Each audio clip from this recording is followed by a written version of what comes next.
তো আমার ভাইয়ার কাছে ভাইয়া 2 টাকা দিয়ে আমাকে বলতেছে এই টাকাটা অনেক বেশি টাকা, 50 টাকাটা আমাকে দিয়ে দাও। পরে আমি দিয়ে দিলাম। তো ভাইয়া ওই টাকাটা নিয়ে ঠিকই খরচ করে ফেলছে, আমি 2 টাকা নিয়েই ছিলাম। তো ও সবসময় আমাকে ঠকাইতো, অনেক বড় ছিল বাট আমাকে বোকা বানাইতো। তো ভাইয়া পড়াশোনা করতো, মেয়ে মানুষের মতো বাসায় সব কাজকর্ম আমার ভাইয়া করতো। আচ্ছা। আর আমি তো ছোট ছিলাম, যার কারণে আমি কোনো কাজ টাজ করতে পারতাম না। তো একদিন হয় কি যে আমার মামির যে মেয়েরা আছে ওদের সবার বার্থডে পালন করা হয়। তো আমি অনেক কান্না করতাম যে আমার কেন হয় না। তারপর ওরা সবাই আম্মু আব্বু বলে ডাকতো, বাট আমি ডাকতে পারতাম না। এর জন্য আমার মনটা অনেক খারাপ হতো। তখন ভাইয়াকে বললে ভাইয়া কান্না করতো, বলতো আমি তোমার মা, আমি তোমার বাবা, আমি তোমার সব। আপনার ভাইয়ের সাথে আপনার বয়সের ডিফারেন্স কতটুকু ছিল? মানে অনেক। ভাইয়া তখন ম্যাট্রিক পরীক্ষা দেয় আর আমি তখন 5 থেকে 6 বছর বয়স হবে। ওকে, এইরকম বয়সের গ্যাপ। হ্যাঁ, ভাইয়াকে কিছু বললে যখন কান্না করতো, তো আমি ছোটবেলা থেকে একটু অন্য মাইন্ডের মেয়ে ছিলাম, একটু অন্যরকম টাইপের ছিলাম। কারো কিছু দেখলে চাওয়া, কারো কিছু দেখলে হ্যাঁ মন চাইতো অনেক কিছু, কিন্তু আমি কাউকে বলতে পারতাম না, আর বললেও হয়তো পেতাম না। আমার ভাইয়াকে আমি একদিন শুধু বলছি যে ভাইয়া ওদের বার্থডে পালন করা হয়, আমার কেন হয় না, আমার কি জন্মদিন হয়নি? তো আমার ভাইয়া কি করলো, ওর কাছে টাকা ছিল না, লুকায়া মানে অনেকগুলো বাচ্চা পোলাপেন নিয়ে মাঠে গেছে। মাঠে যায় একটা পাখি ধরছে, ধরা ভাইয়া জবা করছে। মানে এই দিনটা আমার জীবন অনেক স্মরণীয়।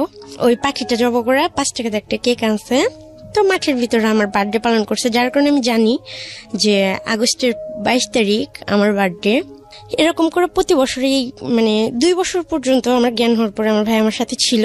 তারপর একদিন ভুল করে আমি মামির মানে ডাইনিং টেবিলের চেয়ারে বসি, তো আমার মামি আমাকে অনেক মারে যে ওখানে কেন বসলাম। তারপর আমার ভাইয়াও আমাকে ওখানে মারে। পরবর্তীতে ভাইয়া করে কি ছাগল নিয়ে মাঠে যায়, তখন ভাই মাঠে যায় আমাকে জড়াই ধরে অনেক কান্না করে যে আপু তোর অনেক লাগছে না, তুই রাগ করিস না, তুই বড় হ, আমি তোকে অনেক সুন্দর একটা বাড়ি করে দেবো, সেখানে অনেক চেয়ার টেবিল থাকবে, সেখানে তোকে কেউ মারবে না। আমি আর কিছু বলতাম না, আমি বুঝতাম যে কেমন যেন খারাপ লাগতো, বাট আমি কষ্ট জিনিসটা বুঝতাম না, আমার কান্নাও পাইতো না।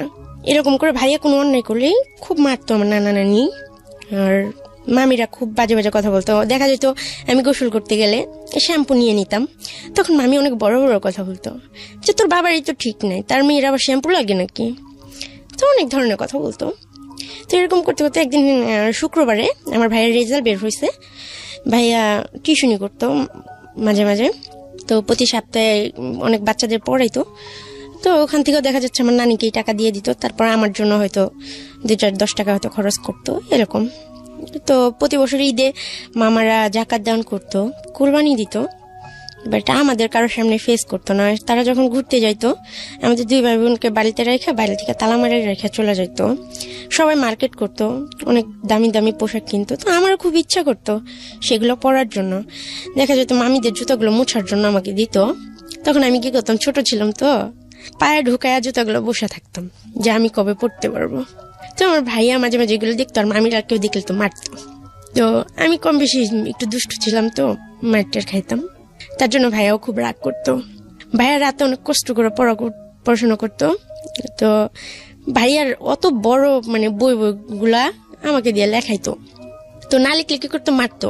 আমি বুঝতাম না, তবে আমি অনেক সুন্দর লিখতে পারি। আমার হাতের লেখা দেখলে হয়তো কেউ বিশ্বাসই করবে না যে আমি কখনো স্কুলেই যাইনি। তো আমার যখন স্কুলে যাওয়ার বয়স, তখন আমি স্কুলে যেতে পারি না, সব বাচ্চারা স্কুলে যাইতো। তো ভাইয়া বলতো যে আমি তোকে অনেক পড়াশোনা করাবো। তো ভাইয়া যখন রেজাল্ট বের হয়, হঠাৎই একদিন মানে নানি ওকে মারে পেয়ারার জন্য। তো মারার পরে সারা রাত ভাইয়ার কথা বলেনি, শুয়েছিল। তারপরের দিন সকাল 12টার দিকে আমার ভাইয়া দেখি যে ফাঁসি দিছে ঘরের ভিতরে, নানির একটা কাপড় দিয়া। তো ফাঁসি দিছে, দরজাটা বাইরে থেকে লাগানো ছিল। তো আমি খেলতেছিলাম বাচ্চাদের সাথে, তো আমাকে সবাই বলতেছে তোমার ভাইয়া মারা গেছে। তো আমি তো আর বুঝি না যে মারা গেছে এটা কি জিনিস, যে আমার ভাইয়া আর কখনো ফিরে আসবে না, আমাকে বকবেও না। আমার ভাইয়ার লাশটা নিচে নামানো হইলো। সেদিন ফার্স্ট আমি আমার বড় আন্টি দেখলাম। তো ওনার চেহারা, এখন আমি বড় হয়েছি, আমার সেম চেহারাই, বাট উনি একটু ফর্সা ছিল, আরো অনেক সুন্দরী ছিল। তো উনি অনেক কান্না করতেছিল। তারপর জানি না যে আমার ভাইয়া আসলে কিভাবে মারা গেছে, তবে আমার ভাইয়া মানে মরে যাওয়া, আত্মহত্যা করার মতো ছেলে ছিলই না, কেননা ভাইয়া তো জানতো যে ভাইয়া ছাড়া আমার আর কেউ নাই। তারপর ভাইয়া মানে পুলিশ আসলো, অনেক লোকজন হলো, আমাকে অনেক জিজ্ঞাসাবাদ করলো, বাট আমাকে কোনো কথা বলতে দেওয়া হলো না, আর আমি তো কিছু বুঝি না। তো ভাইয়াকে মাটি দিয়ে দিল পোস্টমর্টমের পরে। তো সবাই আমাকে নিয়ে আলোচনা করতে শুরু করলো যে ও তো কাজও করতে পারবে না, আর ও বড় হলো কি বিয়ে দিবে কে, আর এমনি তো কালো ভূতের মতো হয়েছে, আর ওর মুখ দেখাও তো পাপ, এরকম ধরনের কথা বলতো। তো আমি নানিকে জিজ্ঞেস করতেছি যে আমি তোমাকে নানি বলি কেন, আমার মা নাই কেন? পরে বলতেছে তোমার বাবা খুব খারাপ ছিল, তোমার বাবা খুবই খারাপ ছিল, তোমার মাকে খুব টর্চার করতো। তারপর কাজের মহিলাকে যখন তোমার জন্মের 2.5 মাস বয়স, তখন তোমার বাবা ওই মহিলাকে বিয়ে করে, তার কারণে তোমার মা সুইসাইড করেছে, তোমার মা নাই। তখন আমার আন্টি বলতেছে তুই যাবি তোর বাবার কাছে? তখন মামিরা অনেক রাত বিহেভ করে। তো আমি বলছি হ্যাঁ যাব। পরে কয়েক মাস রাখার পরে হঠাৎ করে আমাকে ঢাকা মিরপুর নিয়ে আসে একটা লোকের হাতে আমাকে উঠাই দেয়, বলে এটা তোমার বাবা। তো আমার বিশ্বাসই হচ্ছিল না যে লোকটা আমার বাবা। তো উনি আমাকে একটা নতুন জামা কিনে দেয়, ওই দিনকে আমার লাইফে ফার্স্ট আমাকে একটা নতুন জামা কিনে দেয়, আমাকে বেডে বসতে দেয়, তারপর আমাকে মাংস দিয়ে ভাত খেতে দেয়। তো উনি জুয়া খেলতো। তো ওনার যে ওয়াইফ মানে যে কাজের মহিলা ছিল, ওনার 2টা ছেলে বাচ্চা হয়েছে। তো উনি আমাকে বাসায় রেখে যখন বাইরে গেছে, ওনার ওয়াইফ ওনাকে মা বলতে পারবো না, আমি জানিও না যে উনি আমার মা কিনা। বাচ্চারা ভিক্ষা করতেছে, ওই বাচ্চাদের সাথে আমাকেও পাঠাই দিছে, বলছে যা ওদের সাথে যা ভিক্ষা করবি যা। তখন আসলে আমি বুঝিও না যে এগুলো কি, আর আমি বাচ্চাদের সাথে হাঁটতেছি, বাট আমি কিছু বলতেছি না। তখন উনি ওই লোকটা যে বাবা বলছিল আমার, উনি আমাকে রাস্তায় যখন দেখে উনি আমাকে অনেক মারতে মারতে বাসায় আনে যে তুমি এটা কেন করলা। তখন আমি তো কিছু বলতে পারতেছি না, আমি শুধু এটা বলছি উনি আমাকে পাঠাইছে। এ কথা বলার পর উনি আমাকে আরো মারে।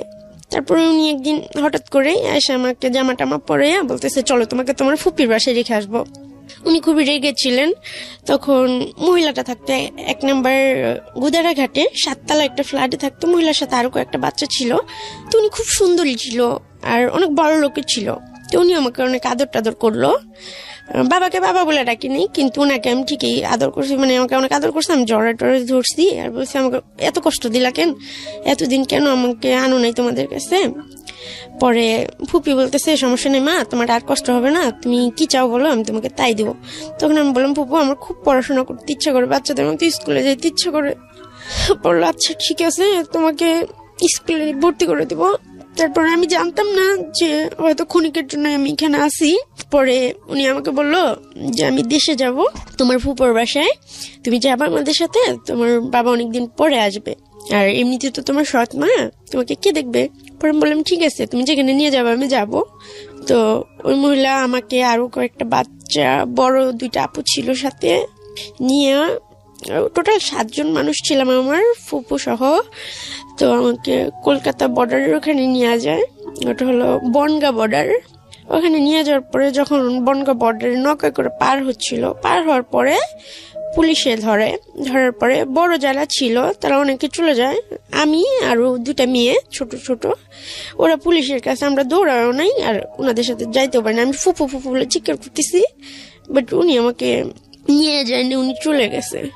উনি যাওয়ার সময় বলতেছে দেখো আমি তোমার ফুপু না, আমাকে মাফ করে দিও মা। My goodness. পরে বলতেছে তোমার বাবা আমার কাছ থেকে 30,000 টাকা নিছে, আমার কিছু করার নেই, এটা আমার ব্যবসা, আমাকে মাফ করে দিও। আমি মানে অত বুঝি না আর আমি অত কষ্টও পাইনি সেই মুহূর্তে, মানে রাগও হয়নি, কিছুই হয়নি। আমি পুলিশকে বলতেছি আমাকে আমার নানার বাসায় দিয়ে আসেন। বলতেছি ঠিক আছে তোমাকে দিয়ে আসা হবে, চলো তোমাকে এক জায়গায় থানায় নিয়ে যেতে হবে, থানায় নিয়ে গেলে তারপর তোমার অ্যাড্রেস বলবা, তোমার বাবা মা কে আছে তাকে ফোন করা হবে, তারা এসে তোমাকে পরের দিন নিয়ে যাবে। আজকে তো রাত হয়ে গেছে, আজকে তোমার এখানে থাকতেই হবে। ফার্স্টে আমাকে একটা হসপিটালে নিয়ে যায় আমার বয়েস মেডিকেল করানোর জন্য পুলিশগুলা। তখন আমার বয়েস মেডিকেল করানো হয় খড়গপুর জিআরপি থানা, কলকাতা পশ্চিম মেদিনীপুরের ওখানে। আমাকে বললো তোমার ক্ষুধা লাগছে কিছু খাবার? আমি বললাম যে হ্যাঁ আমি ভাত খাবো। বলতেছে এটা তো কলকাতা, ভাত পাওয়া যায় না, এখানে অন্য কিছু খাওয়া যায়। তো সেই মুহূর্তে আমাকে খিচুড়ি এনে দিল, আমি খুব আনন্দের সাথে খাইলাম। খাওয়ার পরে হসপিটাল থেকে আমাকে কলকাতা পশ্চিম মেদিনীপুর বিদ্যাসাগর বালিকা ভবন একটা অনাথ আশ্রম আছে, ওখানে সেফ কাস্টডিও আছে। তো আমাকে অ্যাকচুয়ালি আসামি হিসেবে তারা দেখতেছে, বাট আমি সেই মুহূর্তে বুঝি নাই। তো সেখানে আমাকে নিয়ে যাওয়া হয়, নিয়ে অনেকগুলো বাচ্চাদের মাঝখানে আমাকে রেখে আসা হয়। ওখানে বড় ছোট পঙ্গু, কারো হাত নাই, কারো পা নাই, অনেক ধরনের মানুষ আছে। তো বেশিরভাগ মানুষগুলাই হিন্দিতে কথা বলে, আমি বুঝতাম না। তবে আমি এটা জানতাম যে হিন্দিতে কথা বলে কলকাতায়, কারণ বাসায় টিভি চলতো, আমার মামিরা হিন্দি সিরিয়াল দেখতো, এই জন্য আমি জানি যে এটা কলকাতা। ওখানে প্রথমে আমাকে কেউ সহ্য করতে পারতেছিল না, আর আমাকে পরের দিন সকালবেলা পুলিশ বললো দিয়ে আসবে বাড়িতে, দিয়েও আর আসলো না। তখন আমাকে 1 প্লেট ভাত এনে দিছে শুকনো মরিচ দিয়া, তো আমি ভাত খাইনি। তারপরে আমি অনেক চিল্লাচিল্লি করতেছি, অনেক কান্নাকাটি করতেছি, বাট আমার কান্না শোনার মতো কেউ নাই। তখন কয়েকটা মেয়ে আইসা, আরো 2টা বাংলাদেশের মেয়ে ছিল ওখানে, ছোট ছোট, ওরা আমারও ছোট ছিল। তখন আইসা বলতেছে, আপু কান্না করো না, এখানে কান্না করে কোনো লাভ নাই, তোমার কান্না কেউ শুনবে না, আল্লাহ যা ভাগ্যে রাখছে তাই হবে। আর ওখানে সবাই হিন্দু, 200 বাচ্চা ছিল, 200-র মধ্যে আমিও একজন হয়ে গেলাম। তার মধ্যে 4টা মানুষ ছিল মুসলিম, আর বাকি সবাই ছিল হিন্দু। ওখানে একটু আজানের শব্দ শোনা যেত না, মুসলিমদের কথা মানে সব একটু অন্যরকম করতো, এই হস্তে মিশবি না, এটা করবি না, ওটা করবি না, খুব খারাপ ব্যবহার করতো। এরকম করতে করতে 1 মাস হয়ে যায়। প্রতিদিন সকালবেলা প্রার্থনায় দাঁড় করাতো আমাদের। আমি প্রার্থনায় দাঁড়ায় সূরা ফাতিহা পড়তাম। আমি কখনোই ওদের দোয়া পাঠ করতাম না, পূজা করতাম না, নমস্কার করতাম না, আমাকে অনেক মারতো। কিন্তু তারপর আমি আল্লাহরই ডাকতাম। মরে যাওয়ার ইচ্ছা ছিল, কেননা বন্দি একটা জীবন। তারপর সবাই রাবিব করে, ভাইয়াকে দেখতে পেতাম না, ভাইয়ার কথা খুব মনে পড়তো, ডাকলে পাইতাম না। আস্তে আস্তে আমাকে একদিন কি করছে, আমি লুকায়া গেছি মানে মন্দির ঘরটায়, পরে একটা চেয়ার ছিল, একটা সাদা উন্না জোগাড় করছিলাম, করে আমি ফাঁসি দিয়ে ঝুলে গেছিলাম ভিতর থেকে দরজাটা আটকায়া। তখন 10 মিনিটের মতো দরজাটা ভাঙতে লাগছে। আমি ফাঁসিতে ঝুলেছিলাম একদম অনেকটা উপরে। আমার জীবনটা এত নিকৃষ্ট যে একদমই অবিশ্বাস্য, যে আমি 10 মিনিটের মতো ফাঁসিতে ঝুলেছিলাম। আমার হাত পা সব অবশ হয়ে গেছিল, আমার চোখ দিয়ে ব্লিডিং শুরু হয়ে গেছিল, ব্লাড গুলো জমাট হয়ে গেছিল। তো সবাই ভাবছিল আমি মারা গেছি, পোস্টমর্টমের জন্য নিয়ে যাওয়া হয়, কিন্তু তখন আমি জীবিত আছি। যখন ওখানে যাওয়ার পরে আমাকে যে মানে লাশ কাটে, সে বলতেছে যে মেয়েটা তো এখনো জীবিত আছে। তো উনি আবার আমাকে হসপিটালে পাঠায়, কিন্তু আমার চোখগুলো দেখে সবাই ভয় পায়, আর সবাই বলে এই রিস্ক আমরা নিতে পারবো না, ওকে জেলখানায় দিয়ে দেন। তখন বলতেছে এতটুকু মেয়েকে তো জেলখানায় দেওয়া যাবে না। পরে খ্রিস্টান কিছু মহিলা ছিল, সাদা শাড়ি পরে, ওই মহিলাগুলো আমাকে নিয়ে যায়। ওনারা আমাকে খুব আদর করে, পুতুল কিনে দেয়, তারপরে আমার সাথে গল্প করে, আমাকে জিজ্ঞেস করে আমি এটা কেন করলাম। প্রিয় শ্রোতা, আপনারা শুনছেন প্রাণ মিস্টার ম্যাঙ্গো ক্যান্ডি প্রেজেন্স জীবন গল্প। জীবন গল্পের অতিথির গল্পে আবারও ফিরবো, তার আগে আপনাদেরকে মনে করিয়ে দিচ্ছি, সিচুয়েশন যখন খুব কড়া, মন বসে না কোনো কাজে, তখন মন ঠিক করতে মুখ দিতে পারেন কাঁচা আমের স্বাদে Pran mister mango candy, good mood guaranteed. আমরা ফিরে যাচ্ছি আমাদের অতিথির গল্পে। জি। তো তারপর ওনাদেরকে আমি বললাম যে আমি তো বাংলাদেশের মেয়ে, আমি বাংলাদেশে ফিরে যেতে চাই, আর আমি তো ইচ্ছে করে আসিনি। আর পুলিশ তো মানুষকে সাহায্য করে, তাহলে আমাকে কেন শাস্তি দিতেছে, আমাকে কেন একটা ঘরে বন্দি করে রাখতেছে? আমি কি অন্যায় করছি, আমি কি খুন করছি? তাহলে আমাকে ফাঁসির অর্ডার দিয়ে দেন, আমি জীবন চাই না। বাচ্চাদের সবাইদের খেলতে দিত, বাট আমি বাংলাদেশের মেয়ে, তাই আমাকে বাইরে ছাড়তো না। যদি আমি পালাইয়া যাই, পালাবো যে সেই চিন্তাধারা বা সেই শক্তি সাহস তখন আমার মধ্যে ছিল না, বা আমি কখনো ভাবতেই পারি না যে আমি পালাই কোথায় যাব, কিভাবে যাব, আমার কাছে তো টাকা নাই। এরকম করতে করতে আরো কয়েক মাস কাটা যায়। অনেক কথা বলে আমার সাথে, রাইতে ঘুমায়, বাথরুমে গেলে আমার সাথে যায়, ওইখানে মেয়েগুলোর সাথে আমার বন্ধুত্ব হয়ে যায়। তখন একটা মেয়ের আমি বলতেছি, ও নেপালি, ওর নাম হচ্ছে শ্রাবণী। আমি বলতেছি আচ্ছা কিভাবে মরা যায় রে বলতো, আমার এই জীবনটা ভালো লাগে না। ও বলতেছে দোস্ত তুই হাতের রক্তটা কেটে দিবি, দেখবি তোর অটোমেটিক মৃত্যু হয়ে যাবে। তো আমি কি করি, আমার মানে ফার্স্ট ব্লেড দিয়ে আমি হাতে কাটি। তো প্রথম খুব আমার ভয় লাগে, ব্লেডটা হাতে নেওয়ার পর আমার পুরো শরীরটাই কাঁপে। যখন আমি আমার পিসের কথাগুলা, ব্লেডটা পান কোথায় আপনি? ওখানেই ছিল, মানে বড় মেয়েরা ইউজ করতো, বাথরুম থেকে আমি নিয়েছিলাম। আর আমার চিন্তাই ছিল যে আমি কিভাবে আত্মহত্যা করব, কিভাবে আমি নিজের জীবনটাকে শেষ করবো, আমি ভাইয়ের কাছে চলে যাব। কেন এত কষ্ট, মানে আমার আর ভালো লাগে না। ভাইয়াকে দেখতে পেতাম না, তো ভাই আর আসতো না। তখন তো আপনার অনেক অনেক ছোট না, 5-6 বছর বয়স? হ্যাঁ, 6 বছর বয়স। 6 বছর, ওকে। আমি রাতের বেলায়, অনেক রাতে, যখন রাত 12টা-1টা বাজে, তো আমি বেডের নিচে ঢুকে ফার্স্ট একটা টান দিছি। তো আমার খুব ব্যথা করতেছে, আর পারতেছি না, আমি চিৎকার করতেছি, কান্না করতেছি। তারপর কি করছি, আমার পিছনের যে কথাগুলো আমি মনে করতেছি, তো সবকিছু মনে যখন আমি করতেছি, তখন আমি হাতের রক কাটার জন্য আমি ইচ্ছা মতো আমার হাতটা কাটি। কাটতে কাটতে একটা পর্যায়ে আমার হাতের রকটাই কাটা যায়। কাইটা যাওয়ার পরে আমি কাগজে লিখি, ওইখানে বাচ্চারা পড়াশোনা করতো, যে আমার মৃত্যুর জন্য কেউ দায়ী না, আমাকে সবাই মাফ করে দিবেন, আমার এরকম বন্দি জীবন ভালো লাগে না, আমি পড়াশোনা করতে চাই, কিন্তু আমাকে কেউ আদরও করে নাই, কেউ ভালোবাসে না, এর জন্য আমি আমার জীবনটা চাই না, আর আমার কেউ নাই, আমার একার জীবন চাই না। তো আমি এটা কাগজে লিখা, আমি ছোটবেলা থেকেই মানে ভাইয়া পড়তো, তো ভাইয়া আমাকে পড়াইতো, ওই আমার ভাইয়া আমাকে যতটুকু শিক্ষা দিছে অতটুকুই, এর বাইরে আমি কখনো স্কুলে যাইতে পারি নাই, যাওয়ার সুযোগ পাইনি। এভাবে আমার সারা রাত হাতে রক্ত ঝরে। পরে সকালবেলা হলো আমাকে হসপিটালে নেওয়া হয়, তো আমি খুবই ছোট ছিলাম তখন, মিডিয়া ফ্লাস হয়, যখন সাংবাদিক আসে আমার সামনে যে আমি কেন এগুলো করছি, বা এর আগেও আমি সুইসাইড করতে চাইছি কেন, তখন আমি সাংবাদিককে বললাম যে আমি জজের কাছে যাইতে চাই, আমি কোর্টে যাইতে চাই, আমি জজকে কিছু কথা বলতে চাই, সে যদি আমার কথাগুলো বলে আমাকে আমার চাওয়াগুলো পূরণ করতে পারে তাহলে আমি এই ধরনের কিছু করব না। তখন জজের সামনে যে আমাকে দাঁড় করে নাও, তো আমাকে কাঠগড়ায় নিয়ে উঠাইলো না, আমাকে নিচে দাঁড় করায় দিল। তখন আমি জজকে বললাম যে জজ সাহেব, আপনি কি জীবনে কখনো ভুল করছেন, বা আপনি বুকে হাত দিয়ে বলেন তো আপনি কখনো ভুল করেন নাই। তখন জজ সাহেব বললো, না মা, আমরা সবাই ভুল করছি, প্রত্যেকটা মানুষের জীবন মানেই ভুল। তখন আমি বললাম, তাহলে আমি কি ভুল করছি? তখন 1 বছর মতো হয়ে গেছে, 1-2 বছরের মতো হয়ে গেছে কলকাতায়। আচ্ছা। তো 2 বছরের পরে যখন আমি হাত কাটি, তারপর যখন ওখানে যাই, তো জজ সাহেব বললো, এখন তুমি কি চাও, তুমি বাংলাদেশে যাই কি করবা, কে আছে তোমার, আমি তো শুনছি তোমার কেউ নাই।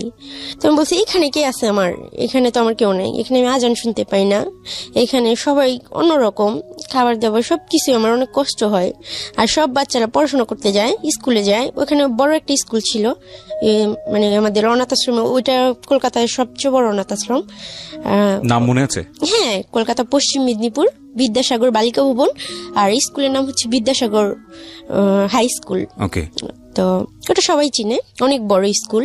তো আমি বলতেছি, আমারও পড়াশোনা করে ইচ্ছা করে, আমাকে যে এখানে আপনি আটকে রাখছেন, আমি তো কোনো অপরাধ করে আসিনি, আমি তো ছোট মানুষ, তাহলে যদিও আমার ভুল হয়ে থাকে যে আমি বাংলাদেশের মানুষ, এটা যদি আমার ভুল হয়ে থাকে, আজ থেকে 10 বছর পরে আপনি আমাকে সাজা দিয়ে যখন ছাইড়া দিবেন, তখন আমি কার কাছে যাব, কি করব, আমি পড়াশোনা ছাড়া পথ চলবো কি করে, বা আমার দায়িত্ব নিবে কে, বা 10 বছর পরে আমি কার কাছে যাব, কার কাছে যাবে বলবো যে আমাকে একটু জায়গা দাও, তখন আপনি কি আমার দায়িত্বটা নিবেন?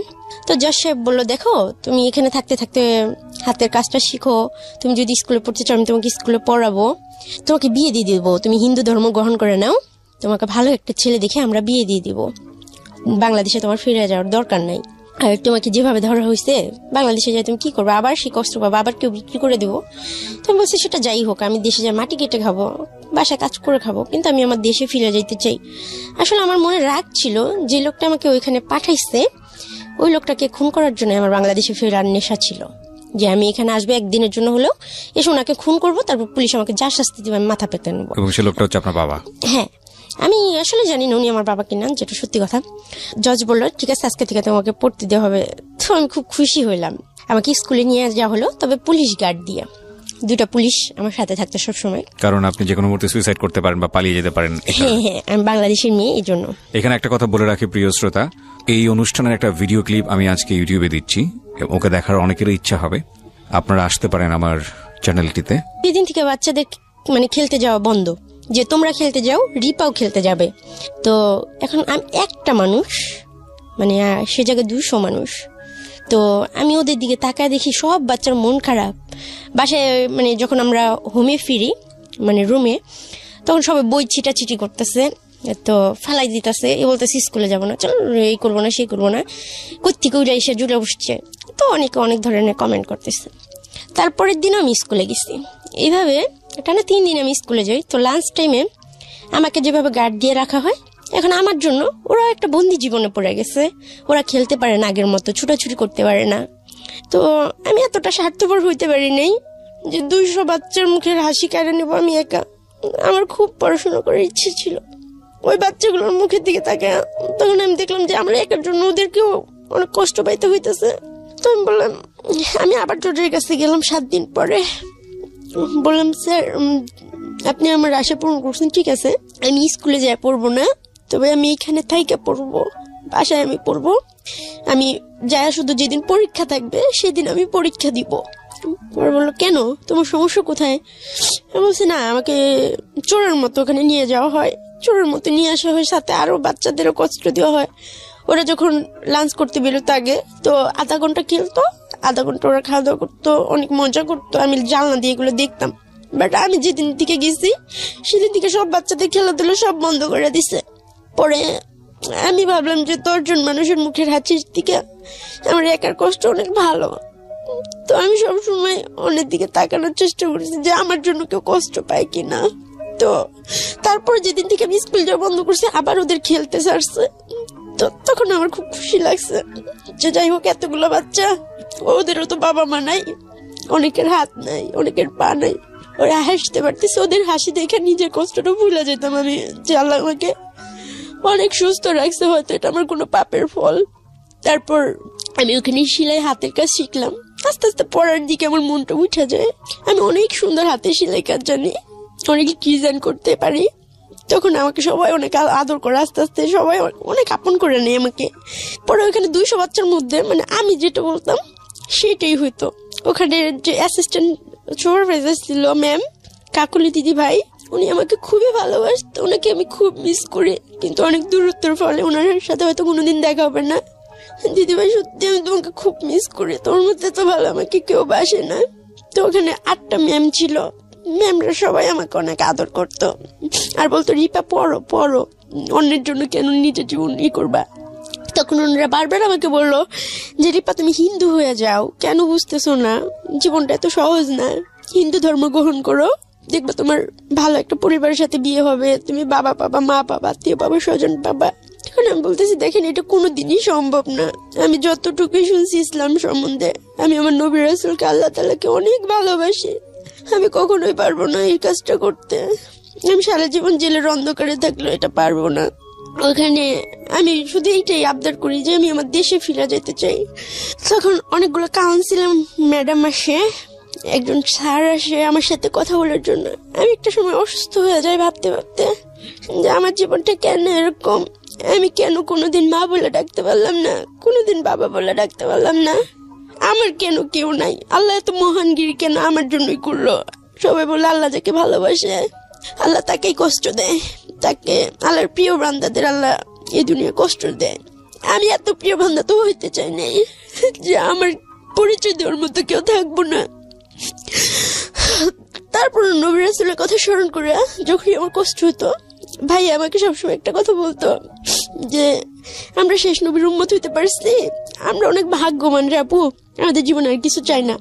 আর তিনি অনাথ ছিল, তার বাবা মা ছিল না, তারপরে তার একটা পরিচয় ছিল, তাকে আদর করার মতো তার একটা চাচা ছিল, তাকে অনেক আদর করতো। কিন্তু আমি এমন একটা মেয়ে, এত নিকৃষ্ট একটা মেয়ে যে আমাকে কেউ কোনোদিন একবার আদর করেনি। বাইরে মানুষ ঘুরতে যায়, কিন্তু ওইখানে কলকাতায় সবাই পিকনিকে যেত, কিন্তু আমাকে বাসায় বন্দি করে রেখে যেত একটা রুমে। তারপর আমার মামার বাড়িতেও সবাই ঈদে ঘুরতে যেত, আমাকে রান্নাঘরে বন্দি করে রেখে যেত। আমি কোনোদিন বাইরে যেয়ে ঘুরতে পারিনি। আমি কালো দেখে কেউ আমাকে ঘুরতে নিত না, পরিচয় দিত না, কেউ আমার সাথে বন্ধুত্ব করতো না। প্রিয় শ্রোতা, আপনারা শুনছেন প্রাণ মিস্টার ম্যাঙ্গো ক্যান্ডি প্রেজেন্স জীবন গল্প। জীবন গল্পের অতিথির গল্পে আবারও ফিরবো, তার আগে আপনাদেরকে মনে করিয়ে দিচ্ছি সিচুয়েশন যখন খুব কড়া, মন বসে না কোনো কাজে, তখন মন ঠিক করতে মুখ দিতে পারেন কাঁচা আমের স্বাদে Pran mister mango candy, good mood guaranteed. আমরা ফিরে যাচ্ছি আমাদের অতিথির গল্পে। জি, তারপর আমার কাছে কাউন্সিলর ম্যাডামরা আসে, তো মানসিকভাবে খুবই অসুস্থ হয়ে যায়, অনেক প্রশ্ন আমার মনের ভিতর। তো আমার সাথে কথা এইভাবে কেউ বলে না, কেউ শুনে না, সময় যায় দিন যায়, আমার কথা বলার মতো কেউ নাই। তখন কাউন্সিলর ম্যাডাম আমাকে বলে, তখন আমি ম্যাডামকে বলি যে সবার বাবা মা সবার জন্য কত কিছু করে, আমি এতটাই বিচ্ছিরি দেখতে যে আমার বাবা মার আমাকে দেখে একটু মায়া হলো না ম্যাম। তো আমাকে বলেন তো আমি কি পাপ করছিলাম এতটুকু বয়সে, যে আমার 2.5 মাস বয়সে আমার বাবা একটা কাজের মহিলাকে বিয়ে করছে, তার জন্য সবাই আমাকেই কেন দায়ী করলো। তারপর আমার ভাইয়াটা খুন হয়েছে বা মারাই গেছে, সেটার জন্য আমি কেন দায়ী ম্যাম। মানুষ পাপ করার তো একটা বয়স লাগে, তো ওই বয়সে আমি আল্লাহর কাছে এমন কি পাপ করছিলাম যে পাপের জন্য আল্লাহ আমাকে এরকম ধরনের এটাকে আমার দিকে মনে হয় যে আমার জন্য একটা শাস্তি, না তো কি আমি জানি না আপনাদের দৃষ্টিতে কি, আমার জন্য মনে হয় যে একটা শাস্তি। তো ম্যাম আমাকে ওই দিনকে বুঝায় বললো, দেখো সব বাবা মা সন্তানের জন্য করে, তাই না রিপা? তো তুমি মনে করো দুনিয়ায় প্রথম সন্তান, যে বাবা মার জন্য তুমি কিছু করতে পারতেছো, তোমার বাবা মা তোমাকে ছাড়া ভালো আছে, এতে কি তুমি খুশি না? কয়টা বাবা মা মানে ছেলে মেয়েদের কাছ থেকে সুখ পায়? সব বাবা মারা ছেলে মেয়েদের জন্য করে দেয়। তুমি মনে করো তোমার সুখের জন্য তারা তোমাকে অস্বীকার করে, তাদের নতুন লাইফ নিয়ে তারা অনেক সুখে আছে। তুমি মনে করো যে তোমার বাবা মাকে তুমি কিছু দিতে পারছো, তো তাদের উপর রাগ অভিমানটা ছেড়ে দিয়ে মানে তাদেরকে অভিশাপ দিও না। তুমি মনে করো তোমার বাবা মাকে অনেক কিছু দিছো, তুমি যেটা তোমাকে দেওয়ার কথা ছিল, মার যেটা করার উচিত ছিল, সেটা তুমি মনে করো তোমার মা তোমার মেয়ে, সেটা মনে করো তুমি কষ্ট পাও না। যদি আমার মার জন্য আমি এরকম কিছু করার সুযোগ পাইতাম রিপা, আমি কখনো ছাড়তাম না। তো তখন আমার খুব ভালো লাগছে ম্যাডামের কথা শুই না, এতদিন পরে যে আমার মনে একটা রাগ ছিল, ঘৃণা ছিল। তখন আমি বলছি হ্যাঁ, শুধু পেতেই হবে তার তো কোনো মানে নাই, কারোর জন্য কিছু করতে পারলে। কিন্তু আপনি তো একটা জিনিস জানেন রিপা, যে আপনার মা ততদিনে মারা গেছেন, আপনাকে তো তাই বলা হয়েছে। হ্যাঁ হ্যাঁ হ্যাঁ। তো যে মা মারা গেছে তার প্রতি এত অভিযোগ আপনার কেন ছিল? উনি তো মারাই গেছেন। না, উনি তো সুইসাইড করছিল, এটা আমি জানতাম। সুইসাইড করেছিল? হ্যাঁ। কি কারণে সুইসাইড করেছিল? বাবা ওই যে কাজের মহিলাকে বিয়ে করছিল। আচ্ছা, এই কারণে সে সুইসাইড করে আপনাদেরকে রেখে, আপনার দুজনকে রেখে?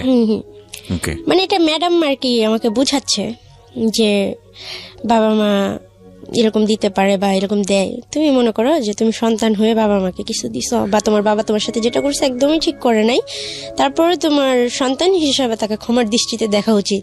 আজকে এই অনুষ্ঠানটা শেষ পর্যন্ত মায়েরা শুনবেন, এবং যেসব মেয়ে বা যেসব ছেলে জীবনে সুইসাইড করা, ছেলেদের বিষয়টা আসলে এখানে কিভাবে আসবে আমি জানি না, তবে যেসব মারা সুইসাইড করার মতো জায়গায় চলে যান সন্তান রাখার পরে, তাদের আজকের এই এপিসোডটা শোনা উচিত। এতক্ষণ পর্যন্ত এফোর ওফর হয়ে গিয়েছে অনেকেরই, ইভেন আমি বহুবার চোখের জল মুছেছি আমার। আমি শেষ পর্যন্ত সবাইকে বলবো যে ধৈর্য ধরে আজকের এই জীবন গল্পটা আপনারা শুনবেন আশা করি। রিপা বলুন প্লিজ। তারপর আমি খুশি হই ম্যাডামের কথা শুনে। এতদিন পরে আমার মনে একটু হালকা লাগে যে ঠিক আছে ফাইন, এতদিন একটা রাগ ছিল যে বাবাকে অনেক কিছু করব, উনি যদি আমার বাবা হয়ে থাকে উনাকে আমি মেরে ফেলবো। আমি যেভাবে হোক বাংলাদেশে এসে, আমি তো ওনার বাসা চিনি, ওনার জায়গা চিনি, ওনাকে এসে আমি যেভাবে হোক খুন করে ফেলবো, তারপর আমার যা হবে। তো এরকম করতে করতে অনেকগুলো বছর কাটা যায়, আমার আর পড়াশোনা হয় না।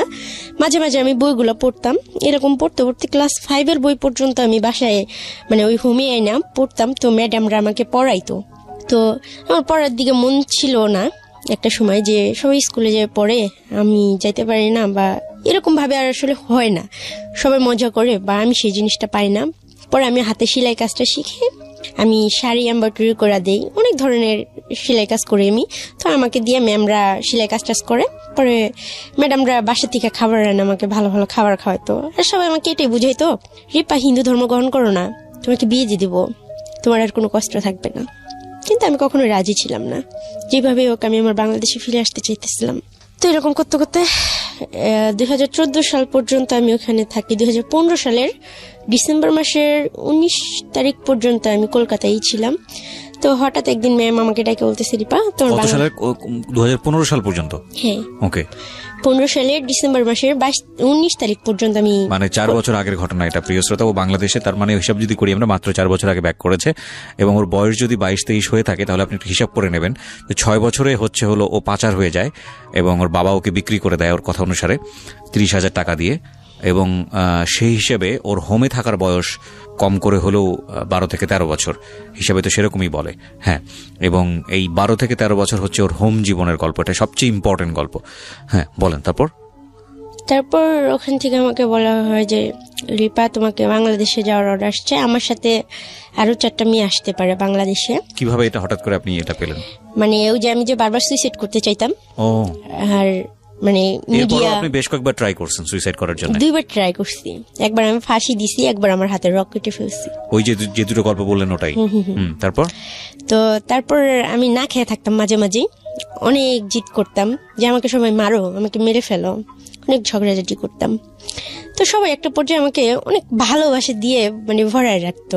আর যখন আমি প্রথম যাই তখন সবাই খুব দূর দূর করতো, এসব শহরে এখানে আসবা না, এখানে আসা নিষেধ, এটা ম্যাডামের রুম আসবা না, এই সেই টিভি রুমে আসবা না, এই ওই মুসলিম, ওর সাথে কথা বলিস না, এরকম ধরনের কথা বলতো।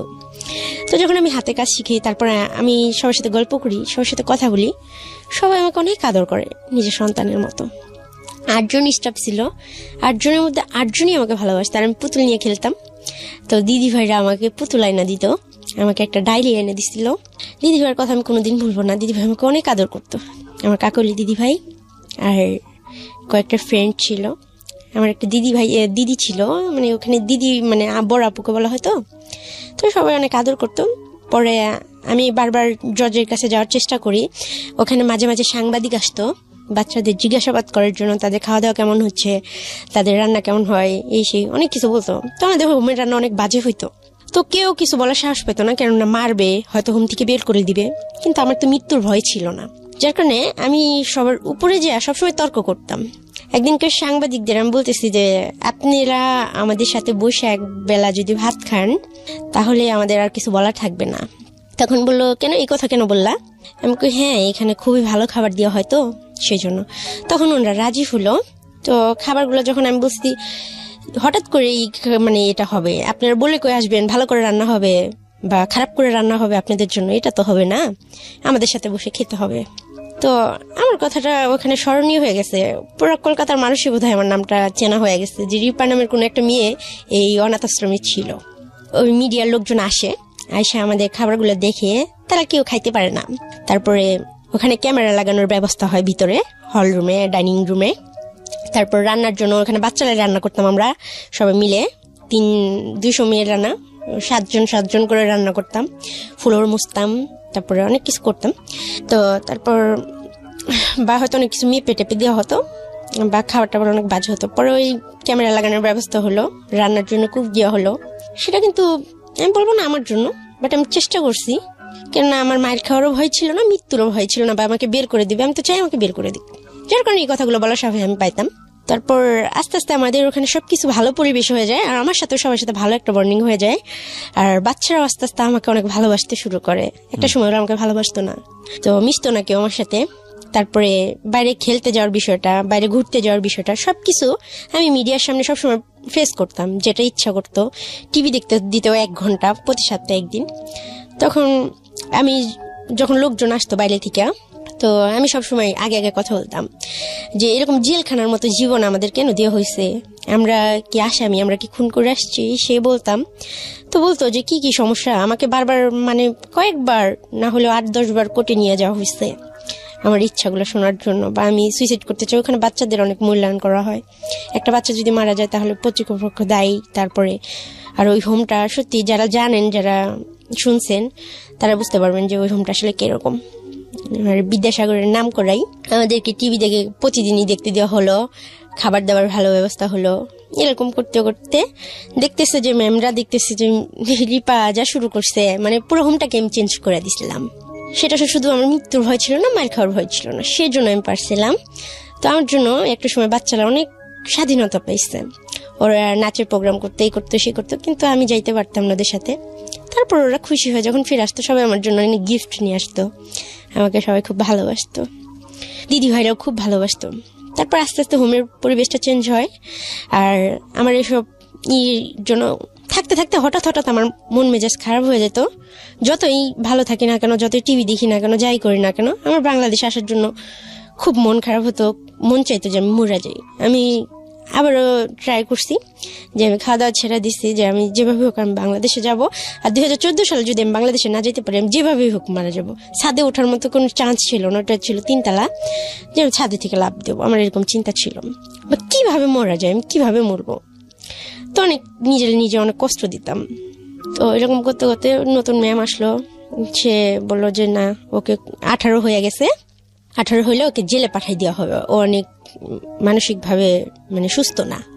তখন আমি বললাম ঠিক আছে, আমাকে জেলে দিয়ে দেন, এমন ভাবে একটা মামলা দিয়ে দেন যাতে আমাকে ফাঁসির অর্ডার দিয়ে দেয়, কারণ আমি চাই না এই পৃথিবীতে আর থাকতে, এত সুন্দর আল্লাহর দুনিয়া আমি থাকতে আর চাই না। তখন ম্যাম বলতেছে জেলখানা খুবই খারাপ, সেখানে তোমার সাথে কি করা হবে তুমি কি জানো? জানো না সেখানে কয়েদিরা তোমার সাথে শারীরিক সম্পর্ক করবে, এই করবে সেই করবে, মারবে, অনেক কষ্ট দিবে। এটা তো ভালো জায়গা, ভালো লাগে না তোমার, তাই না? আর না হলে তোমাকে বৃদ্ধাশ্রমে পাঠাই দেওয়া হবে, এরকম ধরনের কথা আমাকে বলে যে তোমার বয়স 18 হয়ে গেছে, এখানে তো আর রাখা যাবে না, তোমাকে বৃদ্ধাশ্রমে পাঠাই দেওয়া হবে। আমি বলতেছি এই সমস্যা নেই, আমি যদি বাংলাদেশে এই হোম থেকে না যেতে পারি আমার লাস্টটাই যাবে, সেটা যেভাবেই হোক। পরে আমাকে হঠাৎই ওই ম্যাম ডাকলো সকালবেলা। আমার সাথে আরো 4টা যে মেয়ে ছিল, সবারই বাংলাদেশে সরকারের সাথে একটা ডিমান্ড হয়। আর আমি আমার নানার বাড়ির যে অ্যাড্রেসটা সেটা আমি ফুললি একটা কাগজে লিখে দিই। খুবই ক্ষুদ্র ক্ষুদ্র জায়গাগুলো, কত টাকা রিক্সা ভাড়া লাগবে, কি লাগবে, সবকিছু যতটুকু আমার মনে থাকে। পাশে কটা দোকান আছে, মসজিদ আছে, ঘর আছে, আমার মামার নাম কি, নানার নাম কি, সবকিছু আমি লিখে দিই একটা কি ছিল কাগজে। আপনার পরিচয়, অ্যাড্রেসটাকে আমি নিজেও জানতে চাই একটু। থানা জেলা মানিকগঞ্জ, পোস্ট গড়পাড়া, গ্রাম বাঙ্গালা। আমার নানার নাম হচ্ছে, মানে ওনাদের নাম আমি বলতে চাই না। ঠিক আছে, ওকে ফাইন, ওকে। আমি আসলে ইন্সপায়ার, যদি আপনি না জান তাহলে আমি আসলে ইন্সপায়ার করছি না। ওকে ফাইন, বলুন তারপর। তো কেননা ওনাদের কেউ আজকে হয়তো ওই জায়গার মানুষও কেউ শুনবে, তখন বলবে যে ওনারা এরকম হইতে পারে। কেউ আমার আপনজনদেরকে আমি বলবো ঠিক আছে, অন্য কেউ অসম্মান করবে, সেটা আমি চাইবো না। তাদের অসম্মান করার জন্য আমি গল্পটা বলা না, আমার গল্পটা বলা হচ্ছে আমার বুকটা ব্যথায় ভরে আছে, আমার খুব কষ্ট হয়, এইসব কথাগুলো নিয়ে আমি আর চলতে পারতেছি না, আমার নিজের অনেক অপরাধ বোধ মনে হয়, এর জন্য আমার কথাগুলো বলা। তো আমাদের বাংলাদেশে আসার ব্যবস্থা হয়। তো সুপার ম্যাম আমাদের নিজে বাংলাদেশের বর্ডারে দিয়ে যায়, পুলিশের হাতে হ্যান্ড ওভার করায়। তো এখানে 2015 সালে, তারিখ মনে আছে? হ্যাঁ, 2015 সালে ডিসেম্বরের 19 তারিখ। 19 তারিখ। তারপর এখানে একটা মেয়েদের হোমে আইনে আমাকে রাখা হয়। আমার নানাকে ফোন দিয়ে বলা হয়, সে আমাকে নিতে চায় না, তাকে বলা হয় যে রিপাকে যে রিসিভ করবে, গার্জিয়ান হিসেবে যে নিবে, তাকে 50,000 টাকা দেওয়া হবে। তখন আমার নানা পরের দিন চলে আসে নাম্বার নিয়ে। তো সরকারিভাবে ওখানে যে সেলাই কাজটা আমি করতাম। টাকা কি দেওয়া হয়েছিল নাকি জাস্ট এই না মিথ্যা না, কথা? সত্যি দেওয়া হয়েছিল। আপনার নানাকে 50,000 টাকা দেওয়া হয়েছে? হ্যাঁ। এটা কে দিয়েছে, বাংলাদেশ গভর্নমেন্ট না ইন্ডিয়া? ইন্ডিয়ান গভর্নমেন্ট, মানে ওই দেশের 25,000 না কত হাজার টাকা। মানে আমাদের ওখানে প্রত্যেকটা বাচ্চার একটা ইয়া হতো, মানে কিছু টাকা জমা হতো যারা সেলাই কাজ করতো। ও ওকে। আর তাছাড়াও মানে বাচ্চাদের জন্য একটা ভবিষ্যৎ চিন্তা করে যখন একটা বাচ্চা বের হয় 18 বছর পূর্ণ হওয়ার পরে, তখন ওই অ্যামাউন্টটা তাকে দিয়ে দেওয়া হয়। ওই টাকাটা দিয়ে দেওয়া হয়। তো আর আমাকে তো সবাই করতো, আর আমি অনেক কাজ করতাম, অনেক সেলাই কাজ টাজ করতাম। কি কি ধরনের সেলাই কাজ পারেন আপনি? আমি হাতের এমব্রয়ডারি সেলাই কাজ পারি, যেগুলো সত্যি খুব সুন্দর। আমার নিজেরই মনে হয় যে আমি যে ভালো একটা কাজ করতে পারি। আমি মেশিন চালাইতে পারি। তো আমি যে একটা চাদর, অনেক বড় বিছনা চাদর এমব্রয়ডারি করে দিচ্ছি একটা ম্যামকে, তারপরে একটা শাড়ি, পাঞ্জাবি, রুমাল, অনেক আইটেমের। ওকে, ঠিক আছে। তো আপনার নানা আপনাকে রিসিভ করতে যায়, তারপর? হ্যাঁ, একটা ছেলেকে, এলাকার একটা ছেলেকে নিয়ে আসলো রিসিভ করতে। তো আমি খুব খুশি ছিলাম। আমাকে যখন আমার ওই যে বাবা যে লোকটা, ওনাকে পুলিশ নিয়ে আসে। তো আমাকে বলে রিপা মামলা করে দাও ওনার নামে। ওই দিনই পুলিশ নিয়ে আসে? না, তারপরের দিন আচ্ছা। বলে ওনার নামে মামলা করে দাও। তো ওনার সাথে ওনার মা আসে, আমার দাদি হয়ে সম্পর্কে যতটুকু ওই মুহূর্ত পর্যন্ত আর কি। তো উনি আমার সাথে খুব চিল্লাচিল্লি করতেছে, তুমি একটা ডাইনি নিয়ে, আমার মানে বংশ পরিচয় আছে, তোমার জন্য আমার ছেলেকে শেষ পর্যন্ত থানায় আসতে হলো।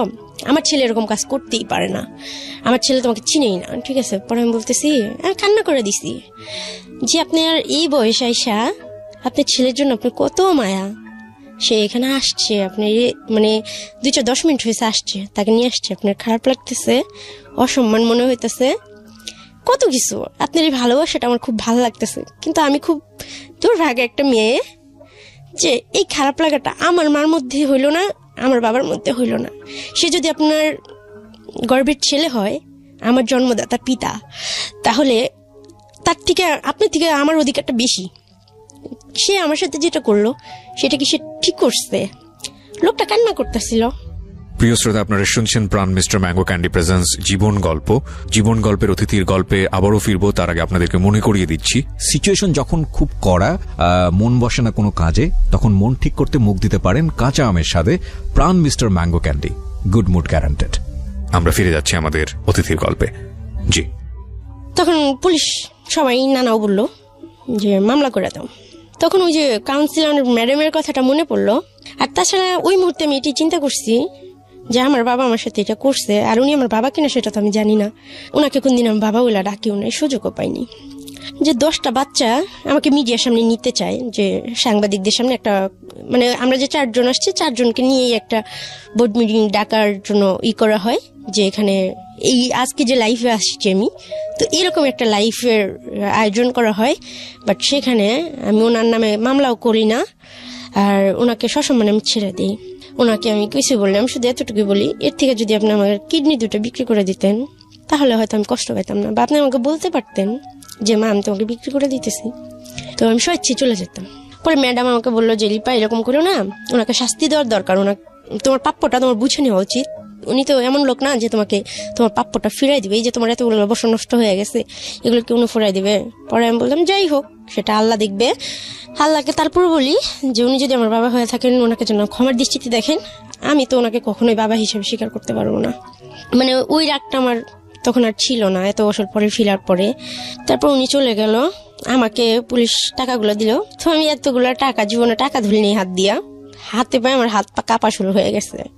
সাথে সাথে আমি আমার নানাকে জড়াই ধরলাম, বাট নানা আমাকে জড়াই ধরলো না, তো আমি নানার হাতে দিলাম টাকাগুলা। দেওয়ার পর আমাকে বাসায় নিয়ে গেলাম, খুব খুশি ছিলাম। বাসায় নিয়ে যাওয়ার পর ম্যাডাম আমাকে ডাকলো যে রিপা আসো, তোমাকে লাইভে করব।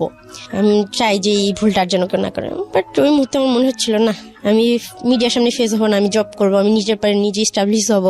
আমি চাই না আমাকে সবাই এইভাবে চিনুক জানুক, তো আমার কাছে ভালো লাগে নাই। তাছাড়া আমার মনে হয়েছে যে যদি 10টা বাচ্চা শুনে যে একটা 6 বছরের বাচ্চাকে বাবা জোয়ার টেবিলে বিক্রি করে দিতে পারে, তাদের বাবারা যদি নেশা করে তখন ওই বাচ্চাদের ভিতরে একটা আতঙ্ক হবে যে আমার বাবা তো এরকম করতে পারে, করবে না, তারপরে এটা নিয়ে 1 মিনিটের জন্য যদি ভাবে সেটাই হবে আমার জন্য খারাপ লাগা। তো সেই জন্যই আমি আমার বাবাকে কারোর সামনে ফেস করলাম না, আর আমি আসলে জানি না জুনি আমার বাবাকে না। তারপর আমি বাড়িতে গেলাম, পরের দিনই ওইখানে মানিকগঞ্জে তালাসীমা অ্যাপার্টমেন্ট একটা লিমিটেড একটা গার্মেন্টস ফ্যাক্টরি আছে, ওইখানে আমি ঢুকলাম। তারপরের দিনই আমার নানাকে বললাম যেভাবে কাগজপত্র 2,000 টাকা আমি খরচ করি, ওখান থেকে কাগজপত্র এনে আমাকে যেন ওই গার্মেন্টসে ঢুকাই দেওয়ার ব্যবস্থা করা হয়। আমার বেতন ধরলো 6,200 টাকা হেল্পার। তো আমি অনলি 7 দিন ওখানে কাজ করি। একটা মেয়ের সাথে আমার খুব ভালো রিলেশন হয়, মেয়েটা খুব সুন্দর ছিল, মেয়েটার নাম ছিল শারমিন। মেয়েটা ওখানে অপারেটর ছিল, ওর হেল্পার ছিলাম আমি। ও আমাকে কাজ শিখাইতো, প্রতিদিন লাঞ্চ টাইমে মেশিনগুলো ওপেন থাকতো, তো আমি খুবই আগ্রহ নিয়ে 10 থেকে 15 দিনের ভিতরে আমি বারটেক মেশিনের অপারেটর হই। তারপরের মাসে আমার স্যালারি বাইরে যায়, 1 মাসের মতো আমি ওখানে জব করি। তারপরের মাসে হয় মানে মাসের অর্ধেক, তখন আমার বড় আন্টি আবার আসে আমার মামার বাড়িতে। আসার পরে উনি, তার আগে হয় কি যে আমার খালাতো ভাই আছে, ও আমাকে ডাকে একটা কথা বলার জন্য। তো বাসা সবার সামনে ওরা আমার সাথে খুব খারাপ বিহেভ করে, কেন ওরা আব্বু আম্মু এটা পছন্দ করে না, আমার মামা মামিরা পছন্দ করে না তাদের বাচ্চা আমার সাথে মিশুক। বাট ও আমার সাথে বাইরে দেখা করে ফোন করে, পরে বলে যে আপু তোমাকে আমার একটা কথা বলার আছে, তুমি তো জানো তোমার মা মারা গেছে, কিন্তু তোমার মা না মারা যায়নি, আমাদের বড় আন্টি আছে না উনি তোমার মা হয়, তুমি যখন হারাই গেছিলা খোঁজ খবর ছিল না, তখন উনি অনেক কান্না করছে। উনি বলছে যে আমার ছেলেটাও মরে গেল অকালে, আমার মেয়েটাও এইভাবে হারাই গেল তোমাদের জন্য, আমার মেয়েটাকে দেখে রাখতে পারলা না, এইভাবে কান্না করছে। এটা আমি শুনছি। কি বলেন? হ্যাঁ, তো যে আম্মু আমার কাছে আমার 4 বছর বয়স, আমার জ্ঞান অনুসারে মানে মারা গেছে সুইসাইড করে, সে আমার কাছে 2015 সালে আবারও ফিরে আসলো, বাট সে আমার মা হিসেবে ফিরে আসে নাই। দাঁড়ান একটু পজ নিচ্ছি, কজ ওভারলোডেড হয়ে যাচ্ছে আসলে। মানে আমি অনেক দিন পরে এরকম স্পিচলেস অবস্থায় কোনো স্টোরি আমি শুনছি যেখানে আমার ইন্টারাকশন 0। আমি কথা বলতেই চাই না, কজ আমি আপনাদের এই ফ্লোটা নষ্ট করতে চাই না, কিন্তু আমার একটা কোয়েরি, যেটা আমার মনে হয় আমার লিসনারদেরও কোয়েরি, সেটা হলো যে আপনাকে বলা হয়েছে আপনার মা সুইসাইড করে মারা গেছে, আবার বাবার প্রেজেন্সও ছিল এখানে। এতদিন পরে আপনি যেটা জানলেন যে আপনার বড় আন্টি যে পরিচয়টা দেয় সে হচ্ছে আপনার মা, এটা আপনাকে বললো আপনার কাজিন? না, আমার খালাতো ভাই। ও তো কাজিনই হয়। তাহলে খালাতো ভাই আপনাকে বললো, তারপরে আপনি এটাকে সত্য না মিথ্যা আপনি যাচাই করেননি বিষয়টা? 100%। কি করলেন আপনি? স্টেপ বাই স্টেপ জান প্লিজ। আমি আমার নানার সাথে কথা বললাম যে নানা উনি কি আমার মা হয়? বলতেছে না, এসব কথা তোমাকে কে বলছে? তো আমি অনেক খুশি ছিলাম, উনার কথা মনে করলে আমার সত্যি খুব খুশি লাগে।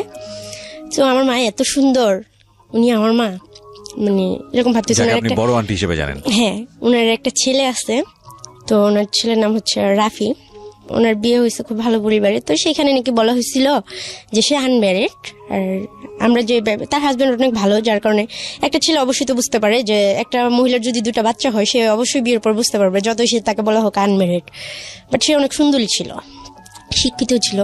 আর আমাকে হয়তো জানি না এইসব বিষয়, তাদের ঘরের বিষয় কি কথা হয়েছে, কি হয়েছে না হয়েছে, বা সে আসলেই কতটা ফেস করছে আমি আসলে জানি না। তাই তার সম্বন্ধে আমার কখনো রাগ ঘর কোনো প্রশ্ন আসে নাই একটা দিক থেকে, যে যেভাবেই হোক তার বাবা মারটা খাইছি পড়ছি, বা আমরা 2টা ভাই বোনে তার বাবা মার কাছে ছিলাম। আমার যে দাদা দাদির যেটা করার ছিল সেটা সে করে না। আমার বাবার প্রতি আমার অনেক অভিযোগ ছিল, কিন্তু আমার মার প্রতি আমার কোনো দোষ দেওয়ার ছিল না। যে সে স্বীকৃতি না দিলেও তার বাবা মাই তো আমাকে পরিচয় দিছে বা রাখছে। একটা মুরগির বাচ্চা পালাও অনেক কষ্ট, সেই ক্ষেত্রে একটা মানুষের বাচ্চা পালা যে কত কষ্ট, আর 2.5 মাস বয়স থেকে, সেটা আমি মিন করতাম। আমি সবসময় সবকিছু নিয়ে অনেক ভাবি, তো এসব ভাইবা আমি কিছু বলিনি। না, কিন্তু আপনাকে তো সামহাও ফাইন্ড আউট করতে হবে যে রিজনটা আসলে কি ছিল, বা আপনার বড় আন্টিকে হলেও তো আপনার কোশ্চেন করার কথা। আপনি কি করলেন এরপর? হ্যাঁ, তো আমি কোশ্চিন করব কি, উনি যেদিন আসছে ওই দিন রাতের বেলা আমাকে রুমে ডাকছে। তো আমি ভাবছি ওই যে ভাইয়া বলছে অনেক কান্না করছিল, দেখো রিপা তুমি তো, আমি ভাবছি আমাকে মেয়ে হিসেবেই বলবে। তো তখন ওনার সাথে যে আমি আপনি করে বা কিছু প্রশ্ন করব এসব সাহস আমি পাইতেছি না। তো আমি ভাবছি আমাকে বুকে জড়ায় ধরবে, আমাকে ধরে হয়তো কান্না করবে, বা আমাকে বলবে যে যা হয়েছে হয়েছে। কিন্তু উনি তার বিপরীতই বলল। উনি বললো যে দেখো, আমার ভাইয়াদের একটা সম্মান আছে, তাদের 2টা মেয়ে আছে, ছোট ভাইয়ের একটা ছেলে আছে, তাদের ভবিষ্যৎ আছে। তুমি কলকাতায় ছিলা, তোমার বাবা তোমার সাথে যেটা করছে, এখন অতীত নিয়ে তো ভাইবা লাভ নাই। তবে তুমি একটা কাজ করো, আমার কথা শোনো। তবে আমার ইচ্ছা ছিল আমার মার খুশির জন্য আমি সব করতে পারবো। আর আমার মা, আমি এটা জানতে পারছি যে আমার মার নামটাই আমি জানতাম না, সেখানে জানতে পারছি আমার মা। আমার খুব ইচ্ছা করতেছিল যে আমার মাকে আমি জড়ায় ধরবো, আমার অধিকার আছে, বাট আমি সেই সাহস কখনোই পাইনি। তো উনি কথা বলতেছিল, আমি খুব মন দিয়ে ওনাকে শুধু দেখতেছিলাম আর শুনতেছিলাম। তো আমি অনেক কান্না করতেছিলাম, ওনার কথা শুনে কিছু বলার মতো সাহস আমার ছিল না তখনও পর্যন্ত। উনি আমাকে বললো যে তোমার জায়গায় আমি থাকলে আত্মহত্যা করে মরে যেতাম, এখানে ফিরে আসতাম না। কলকাতায় তুমি কি করছো না করছো এটা কি সবাই জানে যে তুমি বাজে কোনো কিছুই করছো। এখন আমার ভাইয়ের মেয়েদের ভবিষ্যৎ নিয়ে টানাটানি, তুমি কি চাও যে তোমার ভাইকে পাইলে আমাদের ভুল হয়েছে, তোমরা সারাটা জীবন আমাদের কাছ থেকে শুধু নিবাই? তুমি নিজে কিছু করো, তুমি যখন চাকরি করতেছো ঢাকা চলে যাও, ঢাকা চাকরির অভাব নাই, ঢাকায় থাকার জায়গার অভাব হবে না। কিন্তু আমি তো বাংলাদেশটাকে চিনতামই না, জানতামই না, আমি তো পড়াশোনাও করিনি, আমার তো আপন কেউ ছিল না। তখন আমি তাকে বলছিলাম যে দেখেন আমার তো ঢাকাটার মধ্যে কোনো আইডিয়া নাই, আমি তো চিনি না, আমি কার কাছে যাব, আপনি একটু বোঝার চেষ্টা করেন। ওখানে আমি টাকা দিয়েই থাকতাম নানার কাছে, প্রতি মাসে আমি 7,000 টাকা স্যালারি পাইতাম, প্রথম মাসের বেতন পাই আমি নানির হাতে দিয়ে দিই, আমি সবার জন্য কেনাকাটা করে। তো টাকা খুব অল্প ছিল, তো আমার খালাতো ভাইয়ের জন্য আমি একটা পাঞ্জাবি কিনি, সবার জন্য অল্প অল্প আমি যা পারি আমার নানির হাতে দিয়ে কিনাই। তো সবাই কম বেশি নিলেও, তো ওনাকে আমি সবকিছু অনেক রিকোয়েস্ট করে বললাম যে দেখেন উনি যদি আমার বাবা হয় আর উনি আমার সাথে যা করছে তারপর ওনার কাছে তো ফিরে যাওয়া আমার পক্ষে কি ভয়ানক, উনি তো আবার এরকম করতে পারে, আপনি কেন বুঝেন না? পরে উনি কিছুতেই আমার কথা শুনতেছিল না। তখন ওনার সাথে আমি খুব রাগ বিহেভ করি যে আমি কিন্তু সত্যিটা জানি, আপনার গর্ভে থেকে আমি হইছি না, আপনি হয় আমাকে বিষ খাওয়া মেরা ফেলান, নাহলে আপনার গর্ভে আমাকে আবার নিয়ে নেন, আপনার পেটের মধ্যে ঢুকে যাবো, আমি আপনাকে মেরে ফেলবো, এরকম ধরনের কথা বলি। তারপরে আমি অনেক কান্না করে উনি রুম থেকে বেরিয়ে যাবো, বলে যে দেখো আমি এটাই চাই, তুমি ঢাকা চলে যাও, আর যদি কখনো নিজের পায়ে দাঁড়াতে পারো তখন আমাদের সাথে যোগাযোগ করবে, আমরা ভালো একটা ছেলে দিকে বিয়ে দিয়ে দেবো, তার আগে তুমি আসবে না। তখন আমি বলছি যে আপনি যে আমার মা এটা আপনি স্বীকার করেন না, বুঝতেছো? তুমি কি করো ভাবো এটা, তুমি নিজের দিকে তাকায় দেখো তো, তুমি আমার মেয়ে, আমার শুধু একটা ছেলেই আছে, আমার কোনো মেয়ে নাই। আর তোমার মা আমি কেন হবো? তোমার ভাই আমাদের বাসায় কাজ করতো, তোমার ভাইয়া তোমাকে কই থেকে নিয়ে আসছে, আমরা কিছু জানি না। তো তখন আর আমার কিছু বলার ছিল না। আর মা যেখানে উনি স্বীকার নাও করতে পারে, তারপরে চেহারা সবকিছু মিলা, মানে বিষয়টা কি, মানে আপনার চেহারার দিকে তাকানো, আপনি দেখতে কালো আর আপনার মা সুন্দর ছিল, বিষয়টা কি এরকম? এই কারণেই মানে আরেকটা কনফিউশন আমার এখানে তৈরি হয়েছে, সেটা হচ্ছে যে যেটার বলা হলো যে সুইসাইড করেছে আপনার মা, আপনার বাবা কাজের লোককে বিয়ে করেছিল যে কারণে সে ওখান থেকে সুইসাইড করে, তাহলে ডিভোর্সটা হয়েছে তাদের সাথে কি কারণে? এটার এক্সাক্ট রিজনটা কি ওইটাই ছিল? ডিভোর্সটা হয়েছে হচ্ছে ওই যে কাজের মহিলাকে বিয়ে করছে আর সে সুইসাইড করে নাই। আর এই কথাটা আমাদের এই জন্য বলা হয়েছিল যে তার যে আবার বিয়ে হয়েছে, তারা তো মাঝে মাঝে আসে, বছরে একবার 6 মাস পরে একবার বাপের বাড়িতে আসে। তো তার শ্বশুর বাড়ির লোকজন জানতো না তার 2টা সন্তান আছে, তার বিয়ে হয়েছিল, যে কারণে পুরো বিষয়টাকে এভাবে ধামাচাপা দেওয়া হয়েছে। হ্যাঁ। আর আমরা জানি যে বাবার কারণে মামারা গেছে, বাবাকে খুব ঘৃণা করতাম, বাবাকে কি ছেলে জাতটাকে ঘৃণা করতাম। তার মানে বিষয়টা এরকম দাঁড়ালো যে আলটিমেটলি আপনার বাবা কোনো এক কাজে মেয়েকে বিয়ে করেছিল, এটা সত্য, এবং সে কারণে আপনার মার সাথে ডিভোর্সটা হয়ে যায়। আর তারপরে তাকে আবার নতুন করে বিয়ে দেওয়া হয়। বিয়ে দিতে গিয়ে আলটিমেটলি আপনাদের দুজনকে পুরোপুরি ধামাচাপা দিয়ে দেওয়া হয়, এবং সেই ধামাচাপার বলি হচ্ছে আপনার বড় ভাই সুইসাইড করে একসময়, এবং আপনার এই জীবন।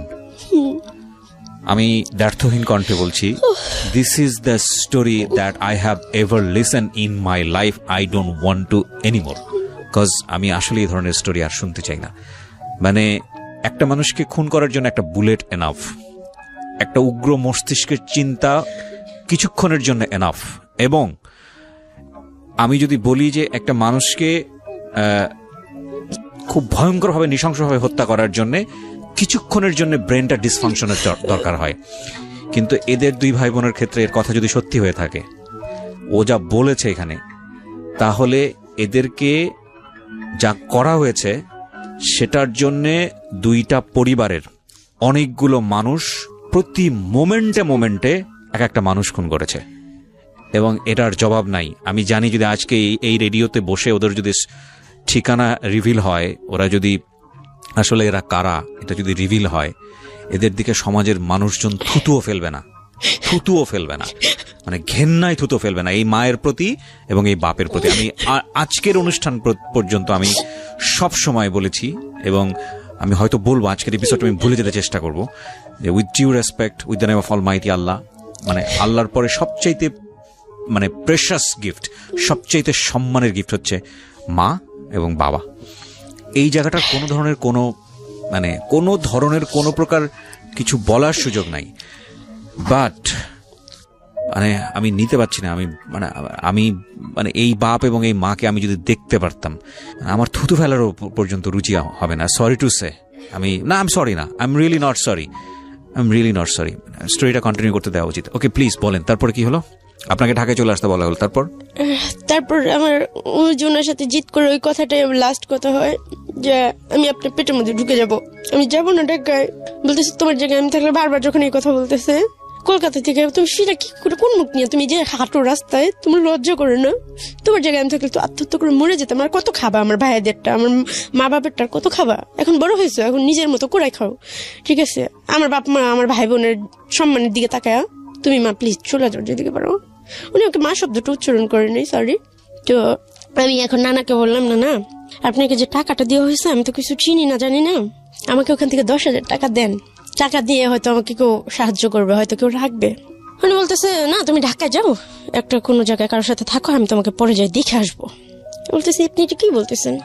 আমি খালি হাতে কিভাবে বেরোবো, আর আমি রাস্তাঘাট তো কিছু চিনি না। উনি ওকে মাত্র 4,000 টাকা দিলেন। তো ওই মুহূর্তে পাশের বাড়ির একজন লোক, মানে মহিলাটা, উনি আমাকে ছোটবেলায় খুব আদর করতো।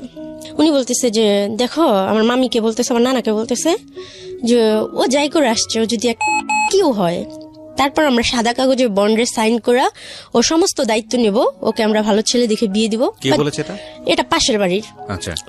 ওই আন্টির নাম হচ্ছে সুলতান আন্টি। ওনার মা আমাকে খুব ভালোবাসতো, উনিও আমাকে খুব ভালোবাসতো, ওনার বাবা, মানে ওদের পরিবারটা আমার ভালোবাসতো, মানে এই পাশাপাশি রুম। প্রিয় শ্রোতা, আপনারা শুনছেন প্রাণ মিস্টার ম্যাঙ্গো ক্যান্ডি প্রেজেন্স জীবন গল্পের অতিথির গল্পে আবারও ফিরবো। তার আগে আপনাদেরকে মনে করিয়ে দিচ্ছি, সিচুয়েশন যখন খুব কড়া, মন বসে না কোনো কাজে, তখন মন ঠিক করতে মুখ দিতে পারেন কাঁচা আমের স্বাদে Pran mister mango candy, good mood guaranteed. আমরা ফিরে যাচ্ছি আমাদের অতিথির গল্পে। জি। তারপর ওনাকে বললাম যে দেন আমাকে 10,000 টাকা দেন। তো উনি 45,000 টাকা আমাকে ছুড়া মারা আমার গায়ের উপরে। তখন আমি ভাবতেছি এত বোকা ছিলাম যে টাকার জন্য আমার নানা আমাকে ভালোবাসবে না, আমার নানা আমার সাথে কথা বলবে না, না আমি টাকা নিব না, যা হয় হবে। তখন আমি বললাম ঠিক আছে, টাকা আপনার কাছে রেখে দেন। তখন নানা কি করলো, আমাকে রাতটা ওখানে থাকতে দেওয়া হলো। নানা আমাকে শাক ভাজি দিয়ে ভাত নিয়ে আসছে। তো আমার নানি সেটা দেখছে, আমি খাইতে চাইনি। তো আমি অনেক বুঝানোর পরে আমার নানা অনেক মায়া করে কথা বলতেছে। আর আমি ছোটবেলা থেকে একটু ভালোবাসাই চাইছি, দামি পোশাকও চাইনি, ভালো খাবারও চাইনি। অনেক আদর করে বলার পরে মাত্র ভাতের প্লেটে হাতটা রাখছি, আমার নানি এসে ভাতের প্লেটটা ফালাই দিল, কুকুরগুলো ভাতগুলো খেলাম। পরে আমার আন্টি যে ছিল, আমার মার যে বোন, ওনার বিয়ে হয়েছে, ওনার ছেলেই আমাকে বলছে জুনি আমার মা হয়। আর একটা মেয়েও আছে, ওনার ছেলে ম্যাট্রিক পরীক্ষা দিছে আমার সমান বসে, এখন কোন ক্লাসে পড়ে আমি জানি না। আর ওনার মেয়ে আছে, ওনার হাজবেন্ড, উনি অনেক সুন্দর। উনি হাজবেন্ড আমার সাথে ছোটবেলা অনেক রাব বিয়ে পড়তো, তখন আমি বুঝতাম না। তো আমি ওনাকে ফোন দিই যে আন্টি এরকম এরকম আমাকে তো বের করে দিছে, আপনার বাসায় থাকে কি আমি চাকরি করতে পারবো? ওনার বাসার ওখানে গার্মেন্টস আছে। বলছে হ্যাঁ তুমি চলে আসো, সমস্যা নেই, তুই চাকরি করবা, টাকা দিবা, থাকবা, খাবার, সমস্যা কি? দরকার হলে আমি আমার বাসায় না থাকতে পারলে আরেক বাসায় ঠিক করে দেবো। যখন আমরা আঙ্কেলকে ফোন দেওয়া হয়, রাত হয়ে যায়, রাত 8-9 বাজে। আঙ্কেল আমাকে বলতেছে, ওনাকে আমি আব্বু বলে ডাকতাম। আমি এই জন্য আব্বু বলে ডাকতাম, উনি যে স্পর্শ আমাকে করতো আমার খুব বাজে লাগতো, তো ওনাকে আমি বাবা বলে ডাকতাম। তো বলতেছে আব্বু আমি কিন্তু আসতেছি। তো উনি বলতেছে দেখো তুমি সব পাইবা, তোমাকে জামা কিনে দেবো, ভালো ড্রেস আপ দেবো, সব দিব, কিন্তু তোমার আমার সাথে থাকতে হবে, আমার সাথে ফিজিক্যাল করতে হবে, আমার যখন ইচ্ছা তখন তোমার সাথে ফিজিক্যাল করতে হবে। আমি বলতেছি আমি আপনাকে বাবা বলে ডাকছি, এটা কিভাবে সম্ভব? এর থেকে তো মরে যাওয়াই ভালো।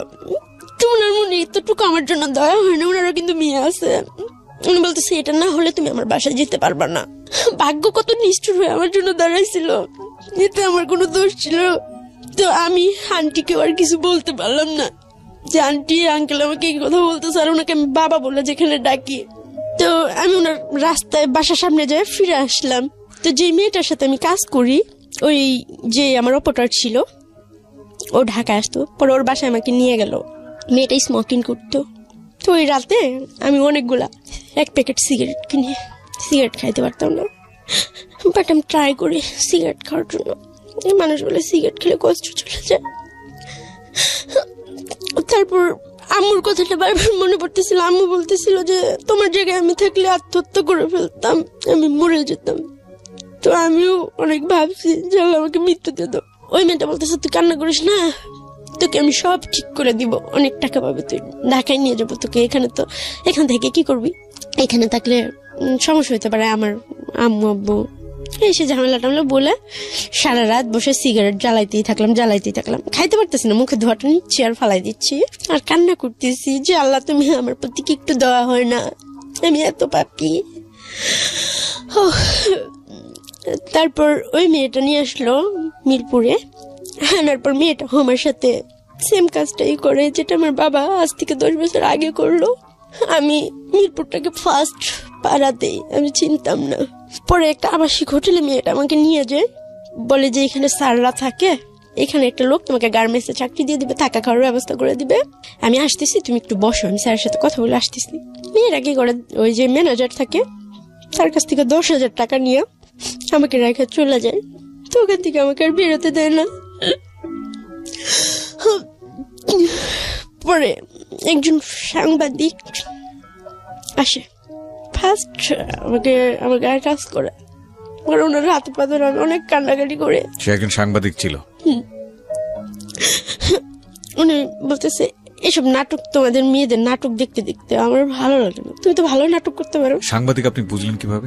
ওনার গলায় আইডি কার্ড ছিল, তারপরে ছিল মানে মিডিয়ার যে মাইক্রোফোন, ওই কি থাকে না, বুম, কথা বলে যে, হ্যাঁ মাইক্রোফোন, ওটাও ছিল হাতে। হ্যাঁ ক্যামেরা ছিল, মানে পুরো ফেজের। তারা দেখলে যে মূর্খ মানুষ চিনবে যে তারা সাংবাদিক। উনি আমার সাথে একটা পর্যায়ে ফিজিক্যাল করে, আমার অনেক ব্লিডিং হয়।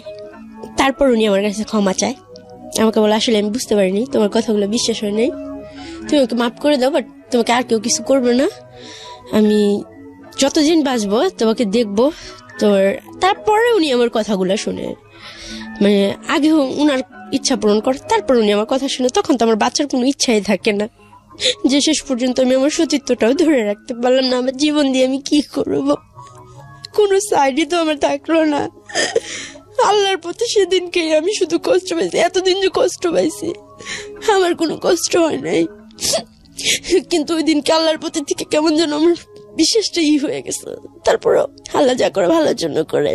তো ম্যানেজার আমাকে অনেক বুঝাইলো যে দেখো যা হয়ে গেছে, তুমি এক কাজ করো, তুমি যে ব্যবসা করো, অনেক টাকা পাবা, স্বর্ণের গয়না পড়তে পারবা, দামি জামা পরতে পারবা, মানুষের কাছে টাকা থাকলে মানুষ অনেক ভালোবাসে। কিন্তু পরপুরুষের সাথে থাকা আমার কাছে বিষের মতন লাগতো। আমি পারি নাই, বা আমার টাকার প্রতি কোনো চাহিদাও ছিল না। কিন্তু ওই মুহূর্তে তো আমার কাছে টাকাও ছিল না, জামা কাপড়ও ছিল না, কিছুই ছিল না। তারপরে উনি আমাকে বাসায় নিয়ে যায়, ওই সাংবাদিকটা। একটু মাফ করবেন, একটু পজ দিচ্ছি আমি, এখানে আমার একটা কথা বলা প্রয়োজন। এই যে যারা আজকে রেডিওর এই গল্পটা শুনছেন, আপনাদের সবার প্রতি সম্মান রেখে বলছি, এই যে মাঝে মাঝে দেখেন না যে গাড়িতে করে তুলে নিয়ে যায় 8 জন 10 জন 15 জন 20 জন মেয়েকে, সবার মুখে এরকম করে মেকআপ দেওয়া, হ্যাঁ, এবং কেউ ফেস পরিচয়টা দিতে চায় না। তারপরে আপনারা ওই যে মাঝে মাঝে ফেসবুকে ছবিগুলো ভাইরাল হয়, ভিডিওগুলো ভাইরাল হয়, একটা হোটেলের মধ্যে ঢুকছেন, সে হোটেলে এরকম কামরার সামনে দাঁড়ায় আছে বা কি একটা অবস্থা, হ্যাঁ, খুবই অসামাজিক একটা অবস্থা। এবং ওই ভিডিওগুলো দিতে পারলেই মোটামুটি পয়সা ইনকাম করা যায়, বিশাল ভাইরাল হয়ে যায়, সবাই দেখতে চায় এরা কারা দেহ ব্যবসা করে। হ্যাঁ, আজকের এই স্টোরিটা একটু মনে রাখেন, এর পরের বার যখন খারাপ ব্যবহার করবেন এদের সাথে, এই যে রিপা নামের যে মেয়েটা গল্পটা বলে যাচ্ছে, থুতু যখন ফেলবেন, যখন একটা স্ল্যাং ওয়ার্ড আছে না, এটা বলে যখন গালি দেবেন, অনেক সময় নিজের বাচ্চা কাচ্চাকে অনেক সময় উল্টাপাল্টা এই ধরনের গালি দেন এদের নাম তুলে, এই গল্পটা একটু মনে রাখেন যে এই মেয়েরা আসলে কারা, কিভাবে এরা এখানে আসে, কিভাবে আসতে এরা বাধ্য হয়। আপনি যদি মানুষ হয়ে থাকেন তাহলে আজকের পর থেকে এদের দিকে আঙ্গুল তোলা বন্ধ করেন। হ্যাঁ, এবং যারা সুবিধাপ্রাপ্ত তাদের অবশ্যই শিষ্টাচার বহির্ভূত আচরণ করা উচিত নয়, অন্তত এদের প্রতি। প্লিজ বলেন রিপা। তারপর ওই মেয়েটা তো 10,000 টাকা নিয়ে গেছে। তো উনি আমার সাথে থাকার পর বলতেছে, আমি আমার বউকেও পাই নেই যে ফিজিক্যাল করার সময় এরকম কিছু, ঠিক আছে। তো উনি থাকছে, আর কারোর সাথে আমার করে নাই। তো উনি বললো যে তোমার মাসে কয় হাজার টাকা লাগবে, হাত খরচ কি লাগবে, তুমি কি চাকরি করবা? তখন আমি ওনার সাথে কোনো কথাই বলতেছি না, জিদ্দের কারণে। আমার মন চাইতেছে ওনাকেই খুন করে ফেলি, বাট আমার কোনো ওয়ে ছিল না। তো সবাই মিলেই আমাকে বুঝায়, ম্যানেজার, ওনার সাথে আরও ওনার 2টো ফ্রেন্ড ছিল, সবাই অনেক বুঝে আমার জন্য ওষুধ নিয়ে আসে, আমাকে খাবার নিয়ে আসে, বলে রিপা দেখো সবাই এরকম মিথ্যা কথা বলে তো, আর সবাই এখানে কান্নাকাটি করে, এই করে সেই করে, আর এই জায়গায় আসে, এই জায়গাটা চিনে না, এরকম হইতে পারে বলো? তুমি একটা হোটেলে আসছো, তুমি বলতেছো তুমি এটা চিনোই নাই, এটা কি হয়? তো এর জন্যই তোমার সাথে রাব বিহেভটা করা, ঠিক আছে? নাহলে তোমার সাথে আমি রাব বিহেভ করতাম না, এত হইতো না। বাট তুমি যে মানে করছো, তাতে মনে হয়েছে যে তুমি এরকম না, তুমি মনে বাজে মেয়ে, ঠিক আছে? তখন তো আমি ভালো করে চলতেও পারতাম না, এখনো তো পারি না, আমি তো স্মার্ট হয়ে চলতে পারি না। তো বলতেছে যে তোমার সবকিছু দায়িত্ব আমি নিলাম, সমস্যা নেই। পরে উনি আমাকে 10 নম্বর ম্যাপটেক্স একটা গার্মেন্টসে ঢুকাই দিল। ওখানে আমার 6,500 টাকা স্যালারি ধরলো। ওনার ভাইয়ের মেয়ের সাথে উনি আমাকে রাখলো। তো ওনার বউ বাচ্চা আছে, যার কারণে ওনার নামটা আমি বলতেছি না।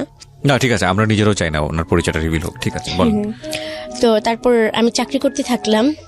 তারপরে চাকরি করতে করতে হঠাৎ একদিন আমি অসুস্থ হয়ে যাই, আমার গায়ে বসন্ত উঠে, অনেক জ্বর হয় আমার। তখন ওনারা আমার গার্জিয়ানকে খুঁজে, যে তুমি যদি হঠাৎ করে মারা যাও তখন তোমার দায়ী ভারটা কে নিবে, বা তুমি কোথায় থাকো, তোমার গার্জিয়ানকে কেউ আসেও না, তুমিও ঈদ আসে বেড়াইতে টেড়াইতে যাও না, তুমি কোথেকে আসছো বা কি, এইভাবে তো আমরা তোমার রিস্ক নিয়ে তোমাকে রাখতে পারি না, তুমি সামনের মাসে অন্য কোনো জায়গায় থাকার জন্য ব্যবস্থা করো। তখন ওই ভাইয়াটা বলতেছে যে সব রিস্ক আমার। হঠাৎ করে একদিন ওনার একটা ফ্রেন্ডকে আনে, উনি ওনার ব্যবসায়ী, তো বলে তার সাথে আমার ফিজিক্যাল করতে হবে। আমি সেটা কোনোভাবে রাজি ছিলাম না। তো সেই দিন আমি খুব সিনকেট করি, খুব এক পর্যায়ে লোকটাকে আমি মারার পরে তো বাইরের কিছু খারাপ ছেলে পেলে আসছে, নেশা টেশা করে, এরকম কিছু ছেলেকে ডাকা হয় আমার সাথে যেন থাকা হয়, বা আমার ছবি টবি তুলে এসে করার জন্য আর কি। তো আমি অনেক চিল্লাফাল্লা করতেছি, অনেক কান্নাকাটি করতেছি। তো তাদের মাঝখানে একটা ছেলে, সে হচ্ছে ওই হোটেল মালিকের ছোট ভাই। তো উনি আমাকে এসে জিজ্ঞেস করে, আপনি কান্না করতেছেন কেন, আপনি চিল্লাচিল্লি করেন কেন, সমস্যা কি আপনার? পরে আমি ওনাকে সব কিছু বলি, উনি আমার কথাগুলো শুনে, আমি চিৎকার করে কান্না করি আর সব কথাগুলো বলি যে আমি চাকরি করতেছি, উনি আমার সাথে এরকম করছে, এখন ওনার বন্ধুর সাথে আমার থাকতে হবে, তাহলে আমি যদি এরকম নিজেকে নিজে করি তাহলে আমার চাকরি করার দরকার কি, তাহলে তো আমি পাড়াই থাকতে পারি।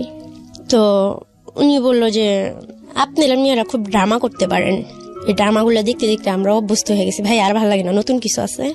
তো আমি বলতেছি আপনার কাছে ড্রামা মনে হইতেছে, আপনি নেটে সার্চ দিয়ে দেখেন আমি কোত্থেকে আসছি, কিভাবে আসছি, আপনি তো শিক্ষিত মানুষ, আপনি একটু যাচাই করেন। আর আমি আজকে এখানে মরে যাব, কিন্তু কারোর সাথে আমি কোনোভাবে ফিজিক্যাল রিলেশন করব না, হয় আমি বাঁচবো না আমি মরে যাব, তবে আমি এইভাবে বাঁচবো না।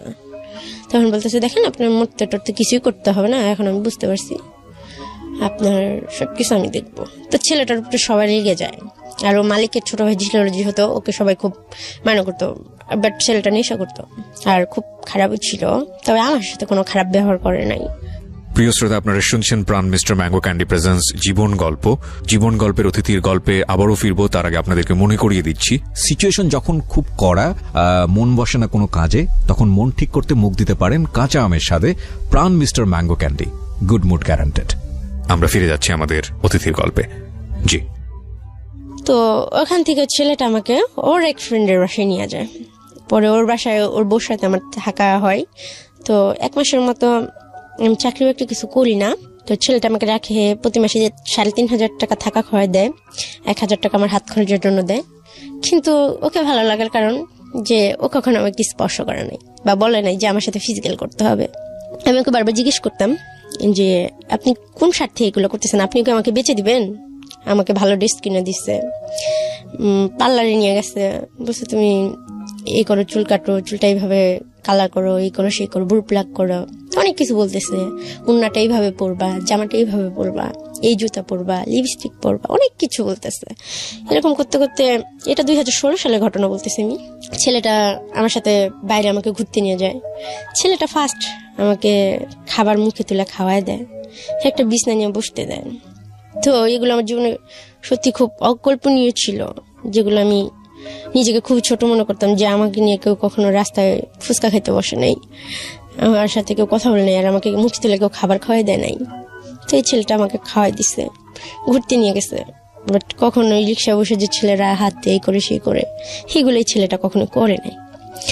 তো আমি ওকে ভালোবাসবো বা ভালোবাসা শব্দটা বা স্বামীর সংসার এগুলো কখনো আমার মধ্যে ছিল না, বাট ও আমার ভিতরে এগুলা জাগাইছে বা বুঝাইছে, দেখাইছে, চেষ্টা করছে, অনেক কিছু করছে। ও আমি করতে চাই নাই, বাধ্য হয়েছি।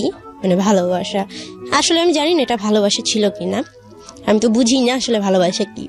তো ও আমাকে একটা রুম নিয়ে দেয় পরের মাসে, সাবলেট।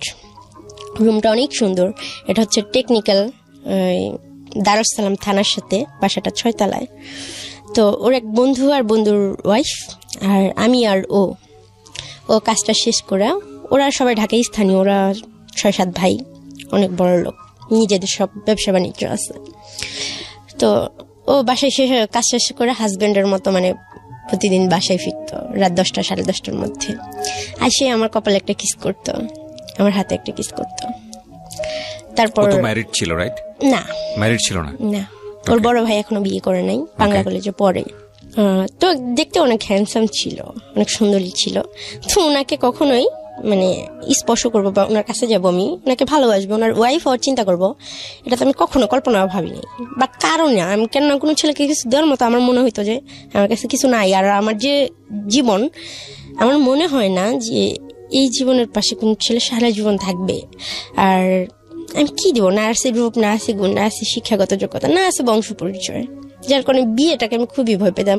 আর যখন আমি গার্মেন্টসে চাকরি করছি, আমি দেখছি অনেক সুন্দর সুন্দর মেয়েরা 3টা 4টা করে বিয়ে হয়েছে, বেবি আছে, অনেক কষ্টের জীবন, কিছু সমস্যা হইলেই ছেলেরা ছাইরা চলে যায়, যার কারণে আমি বিয়েটা কখনোই সাহস পাই নাই। তো আমাকে চাকরি বাকরি করতে না করলো, সবকিছু দিত, আমার কাপড় চোপড় আমাকে খুব সুন্দর করে সাজায় রাখতো পুতুলের মতো। তো এতটা সম্মান আমার লাইফে ফার্স্ট কেউ আমাকে সত্যি দিল। তো এই একটা মাস আমার জীবনে ছিল যে খুবই সুখের, খুব আনন্দের। তো ও আমাকে স্পর্শ করতো না, ও বাইরে হয়তো কি করতো না করতে জানি না। তো এরকম ভাবে থাকতাম, রান্না বান্না করতাম, প্রতিদিন ওর জুতাটা মুছে পায়ে পরাই দিতাম ও যখন ঘর থেকে বের হইতো। ওর বন্ধুরা আফসোস করতো যে এরকম একটা মেয়ে যদি আমি পাইতাম, ওকে আমি বিয়ে করতাম, সারাটা জীবন আমার কাছে রাখতাম।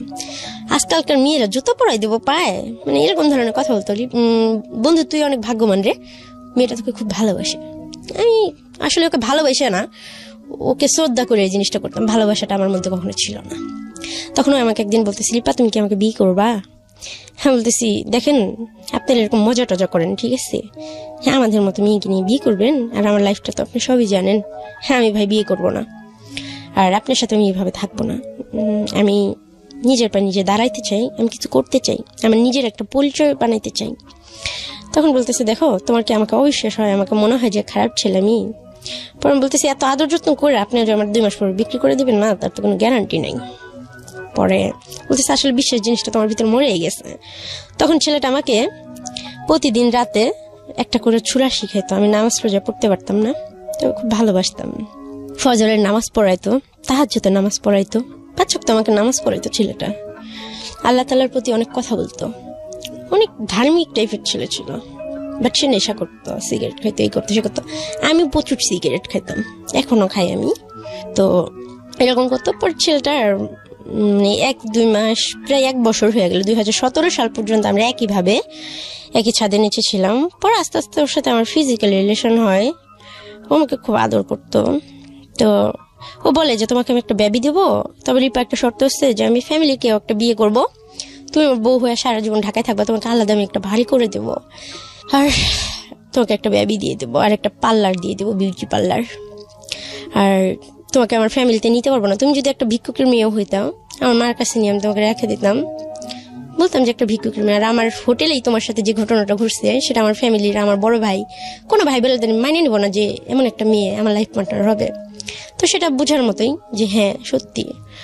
তো ছেলেটা আমার জন্য এত কিছু করতো, বা কখনো আমার টর্চার করতো না, কখনো মানসিকভাবে আমার খুশিটা দেখার চেষ্টা করতো।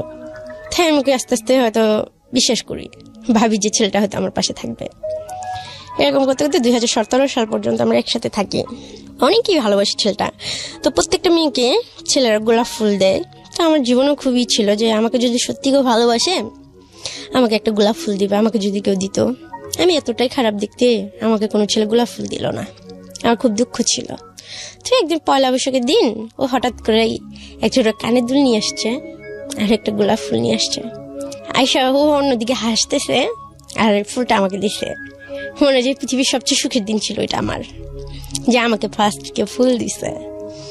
তো আমি খুব খুশি ছিলাম।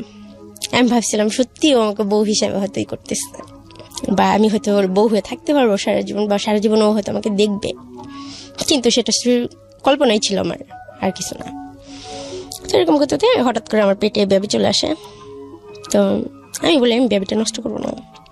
ও বলে, দেখো রে পায়, এখন তো বেবি নেওয়ার সময় হয় নাই, বেবিটা তুমি নষ্ট করে দাও। কিছুতে আমি কথাটা শুনি না। তারপরে বেবিটা নষ্ট করে দেওয়া হয় ওষুধ খাওয়া। তো আমার অনেক ব্লিডিং হয়, আবার আমার জ্বর টর আসে। তো আমার ফ্যামিলিকে খোঁজার চেষ্টা করে, বলে তোমার ফ্যামিলির সাথে যেভাবেই হোক আমি তোমার দেখি ফ্যামিলির সাথে অ্যাডজাস্ট করা দিতে পারি কিনা, তুমি আমার কথা শুনবা কিনা। তো একটা ছেলে আমার জন্য এত কিছু করতেছে, আজকে সেই 2015 সাল থেকে 16-17 পার হয়ে গেল, এত কিছু করতেছে। ছেলের কথাটা শোনা উচিত। তাছাড়া আমার ফ্যামিলিকে আমি অনেক মিস করি, ভালোবাসি, চাই তাদেরকে পেতে আমি। তো আমি আমার নানার বাড়িতে, ও আমাকে অনেকগুলো টাকা দিল, 8,000 টাকা দিল। অনেকগুলো কেনাকাটা কইরা আমি বাড়িতে গেলাম, মামার বাড়িতে। যা বললাম যে আমার বিয়ে হয়েছে, খুব বড় লোক ছেলে। তখন আমাকে সবাই অনেক আদর করলো। বিয়েটা তখন আমার হয় নাই। তো মিথ্যা বলে আমি দেখি যে আমি সবার কাছ থেকে অনেক ভালোবাসা পাইলাম। কিন্তু আমার খুব কান্না পাচ্ছিল যে আজকে শুনছে যে আমার হাজব্যান্ড অনেক বড় লোক, বা আমার কাছে এখন টাকা আছে, আমি ভালো একটা জামা পরে আসছি, ভালো একটা জুতা পরে আসছি। এর জন্য আমার যে মামিরা কখনো মানে আমার দিকে তাকাতো না, তারা বেডে আমাকে বসতে দিচ্ছে। আমি তো অবাক, কিন্তু ওই বেডে আর আমি বসি নাই। আর নানি আমার জন্য খাবার নিয়ে আসছে। কিন্তু আমার সেই দিনের কথা মনে পড়ে গেছে যে লাস্ট যেদিন আমি বের হই আমার খাবারটা আমার নানি নিয়ে ফালাই দিছিল। বাট সেদিনকে আমার নানি আমার জন্য মাংস দিয়ে ভাত নিয়ে এসে বলতেছে আমি তোমাকে খাওয়াই দিই মা। নানি মানে অনেক আদর করে বলতেছে। বাট আমি বললাম যে না, আমি রোজা রাখছি, আমি খাবো না। তো আসলে আমি রোজা রাখিনি, আমি ঠিকই বাসা থেকে ভাত খেয়ে গেছি। আসলে ওই খাবারটা খাওয়ার আমার কোনো ইচ্ছাই ছিল না। তো মিথ্যা কথা বলি আমি, আর ওনাদের খুব দেখতে ইচ্ছা করতেছিল, এর জন্য যাই। তো সব কিছুর পরে আমি এক জায়গায় বসি আর নানিকে জিজ্ঞেস করি যে নানি তুমি আমাকে একটা সত্যি কথা বলবা, আমার খুব কষ্ট যে আমি কে, বা আমার ভাই কে ছিল, আমরা কোত্থেকে আসলাম। তো উনি বলতেছে দেখো তোমার বাবা খুব খারাপ ছিল, তো এই জন্য তোমার মাকে আবার বিয়ে দেওয়া হয়েছে, এই সেই অনেক কথা বললো। তো ওইটাই তোমার মা, আমার মেয়ে সুখের দিকে তাকায়া হয়তো আমাদের সামর্থ্য হয় নাই, যার কারণে তোমাকে ওইভাবে মানুষ করতে পারিনি। ঠিক আছে, দেখো আল্লাহ তো তোমাকে অনেক সুখে রাখছে, কিন্তু আমি তো জানি যে আল্লাহ আমাকে কত সুখে রাখছে, কি সুখে রাখছে, কেন সুখে রাখছে। এরকম করে আমি ওই দিনকে ওখান থেকে চলে আসলাম। ওনাকে 2000 টাকা দিলাম, নানাকে 1000 টাকা দিলাম, দিয়ে চলে আসলাম। আমি বললাম দেখো আমি তোমাদের কাছে চিঠি চাই না, আমার বড় আন্টির একটা ছবি আমাকে নিয়ে দিবা, আমি ছবিটা বাঁধা রাখবো, মাকে তো দেখতে পারবো না। কিন্তু কেন পারবা না, তোমার বিয়ে হয়েছে না, তোমার হাজবেন্ডের অনেক টাকা আছে না, এখন তোমার মা তোমার সাথে অবশ্যই কথা বলবে। তখন আমি বললাম যে কত টাকা দিলে মা আমার সাথে কথা বলবে, স্বীকার করবে। পরে বলতেছে আগে নিজের পায়ে দাঁড়াও, তোমার হাজবেন্ডের কত টাকা আছে, কি আছে, তোমার হাজবেন্ড কি করে, সেই শুধু টাকার বিষয় নিয়ে জিজ্ঞেস করতেছে। তার কাছে টাকাটাই যেন সবকিছু। কে এটা? আমার নানি। ওকে। তো বলতেছে তুমি যে কোনো সময় জামাইকে নিয়ে, আমার মামি বলতেছে রিপা তোমার জামাইকে নিয়ে আসবো না, আমার ছেলেকে নিয়ে আসবো না। তখন আমি সত্যি খুব আমি কখনো ইতিহাস, আমি অনেক গল্প বই পড়তাম, আমি অনেক গল্প শুনতাম ম্যাডামদের কাছ থেকে এতিমখানায়। কখনো আমি এরকম কোনো গল্প শুনিনি, এরকম কোনো জীবন দেখিনি। প্রত্যেকটা মানুষের জীবন আল্লাহ তাআলা ভালো খারাপের মাঝখানে কিছু কিছু দেয়। আমাকে আল্লাহ কি দিছে আমি খুঁজে পাইনি। আল্লাহ। তারপর চলে আসি। তো কিছুদিন পর আমার ওই বড় আন্টি বাড়িতে আসে, ওনার কিডনির সমস্যা, ওনার ব্লাড লাগবে, ওনার ব্লাড হচ্ছে ও নেগেটিভ। মানিকগঞ্জ সদরে উনি ভর্তি হয়। তো আমার নানি আমাকে ফোন দিয়া বলে বিষয়টা, আমার ব্লাডটা ও নেগেটিভ। আমি যাই সাথে সাথে হসপিটালে। তার কয়দিন আগে আমি বেবি নষ্ট করছি, আমার এমনিতে অনেক ব্লিডিং হয়েছে। ডাক্তার আমাকে বলে যে দেখো তোমার ব্লাড নেওয়া যাবে না। তো আমি বললাম কেন ডাক্তার? পরে বলতেছে উনি তোমার কি হয়? আমি কই আমার আন্টি হয়। পরে উনি অক্সিজেন নিতেছিল, ডাক্তার কিছুদিন নেবে না, বলতেছে তোমার শরীরের যে অবস্থা, তোমার এখন ব্লাড নিলে তুমি অসুস্থ হয়ে যাবা। কিন্তু আমার আম্মুর জন্য আমি জানি যে উনি আমার মা, ওনার জন্য আমি কিছু করতে পারবো, একটু রক্ত দিতে পারবো। আমার যদি এটা মৃত্যু হইতো আমি খুব শান্তি পাইতাম। তো অনেক রিকোয়েস্ট করে এক পর্যায়ে ডাক্তার পায়ে ধরে আমি যে ডাক্তার আমার রক্ত নেন, আমার রক্ত কোনো ভেজাল নাই, আমার রক্তে কোনো পাপ নাই, আমি কালো দেখে কি আমার রক্ত দেওয়া যাবে না ওনাকে? তো বলতেছে না রে মা এরকম না বিষয়, ঠিক আছে তোমার যখন সাহস আছে তবে ভালো খাওয়া দাওয়া করো। বললাম ঠিক আছে। তো ওনাকে রক্ত দিছি। উনি যখন জানতে পারছে, উনি হাত থেকে স্যালাইনের ইটি খুলে ফেলছে, ছিটায় ভিটায়। হ্যাঁ ওর রক্ত আমার শরীরে কেন দিয়ে হয়েছে এই সেই, ও আমার জীবনের সব ধ্বংস, ও আমার সামনে যেন কখনো না আসে। অনেক চিল্লাচিল্লি করলো, অনেক কিছু করলো। তো তার কিছুদিন পরে, মাসখানিক পরে, এটা 2017 সালের কথা বলতেছি, 16-17 মাসখানে আর কি, আমার সঠিক মনে নেই, উনি কিছুদিন পরে মারা যায়। কেন মারা যায়? ওনার কিডনির সমস্যা, হঠাৎ করে উনি মারা যায়। তো তার 2 দিন পর আমি জানতে পারি, আমাকে ওই খালাতো ভাই ফোন দিয়ে বলে যে আপু তোমার আম্মু তো মারা গেছে। কিন্তু আমার খুব আশা ছিল যে আমার মাকে আমি একবার হলেও হয়তো মা বলে ডাকতে পারবো, বা সেটা হয় না। আমি এতটাই খারাপ সন্তান ছিলাম যে আমার মাকে মা বলে ডাকতে পারিনি। উনি কি মৃত্যুশয্যায়ও কি আপনাকে ডাকে নাই? না, স্বীকার করে নাই আমাকে। তো আমার নানা নানিও আমাকে বলে নাই কথাটা। তার কিছুদিন আগে কিন্তু আমি রক্ত দিয়ে আসলাম। তো আমি খুবই ভাইগা পড়ে, জাল্লা তুমি এটা কি করলা? সে বাইচা ছিল, সুখী ছিল, আমার কোনো দুঃখ ছিল না। কিন্তু আশা ছিল যে একদিন হয়তো কথা বলতে পারবো, বা আমি হয়তো বড় লোক হয়ে গেলে আমার মা আমার সাথে কথা বলবে। আমি টাকার নেশায় একটা সময় পাগল হয়ে গেছিলাম, যেভাবে হোক আমি টাকা অ্যারেঞ্জ করবো, আমার মার সাথে কথা বলবো, একবার আমার মাকে আমার বুকে জড়া ধরবো। তখন আমার কোনোদিন দামি জামা কিনতে ইচ্ছে করে নেই, কিন্তু আমার মার সাথে কথা বলার জন্য দামি জামা দরকার ছিল, ভালো জুতার দরকার ছিল।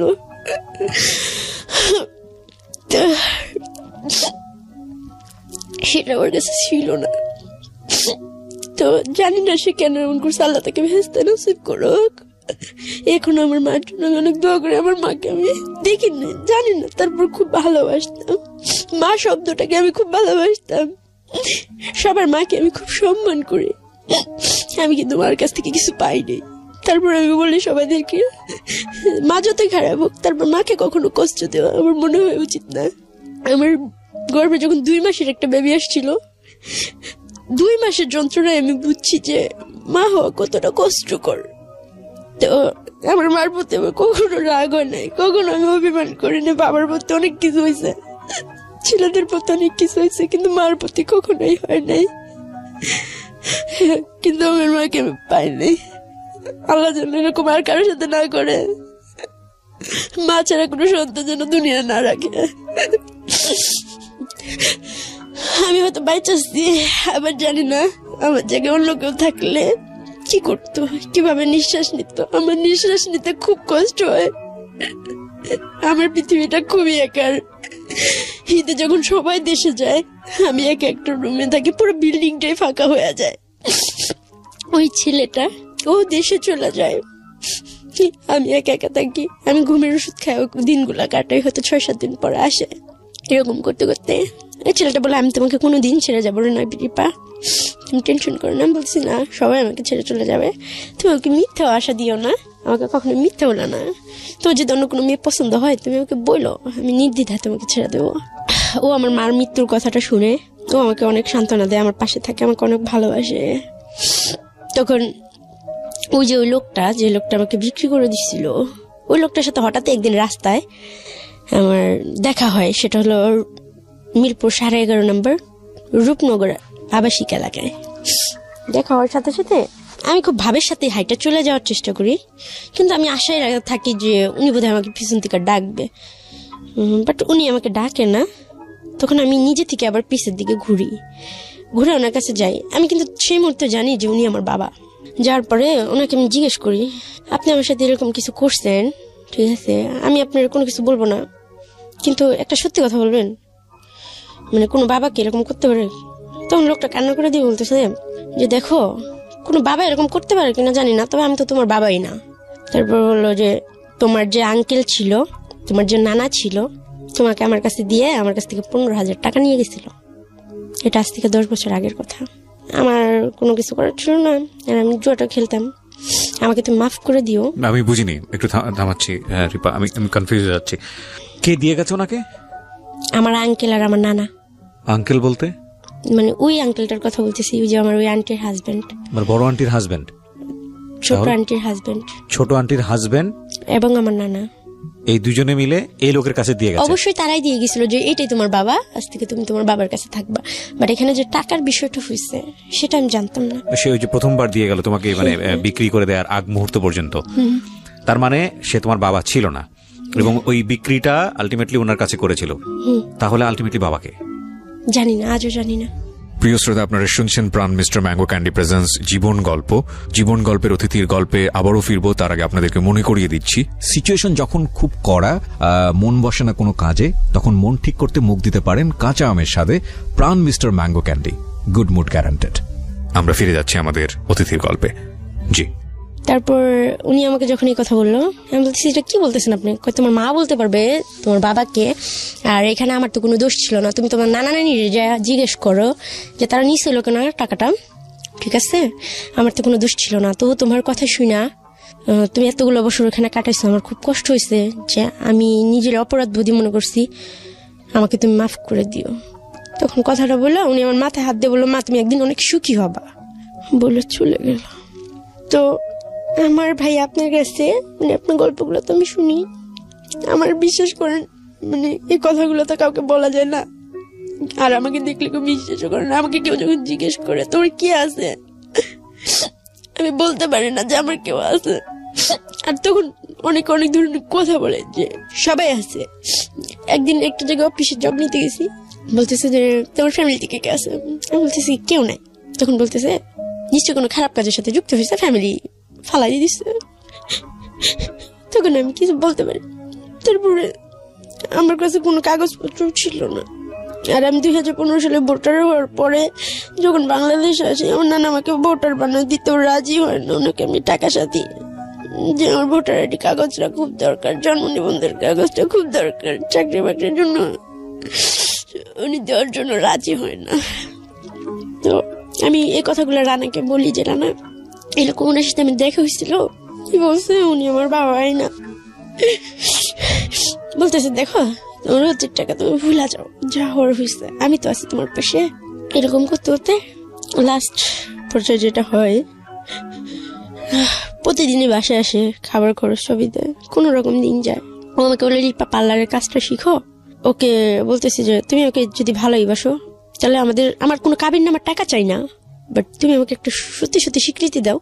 এই নাজায়েজ সম্পর্কটা মানে একটা ভেবে আমি নষ্ট করলাম, মানে এই সম্পর্কটা রাখার কি মানে আছে।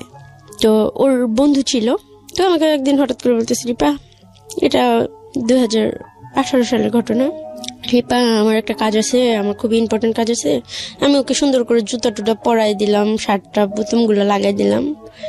পরে ওর বন্ধু বলতেছে রিপা তুমি যারা অন্ধবিশ্বাস করো সে তো আসলে তোমার বিশ্বাসের যোগ্য না, তোমাকে ঘরে রেখে আসছে বাট অন্য মেয়ে নিয়ে থাকতেছে। তখন আমি ওর বন্ধুর বাসায় যাই রাত 1টার সময় হাইটা যা দেখি মেয়েটা ওর কোলের পা দিয়ে রাখছে, ওখানে বিয়ার টিয়ার সিগারেট অনেক কিছু রাখা আছে, আর ওর ফোনগুলো বন্ধ, আর একটা ফোন ওই মেয়ের হাতে। তো আমি যা স্তব্ধ হয়ে গেছি, কি বলবো নাকে।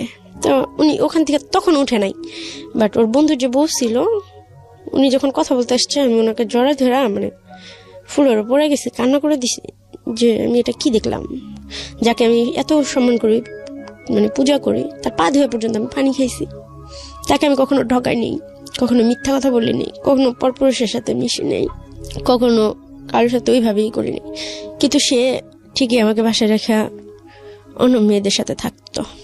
তখন সে বের হলো না, ওখান থেকে উঠলো না।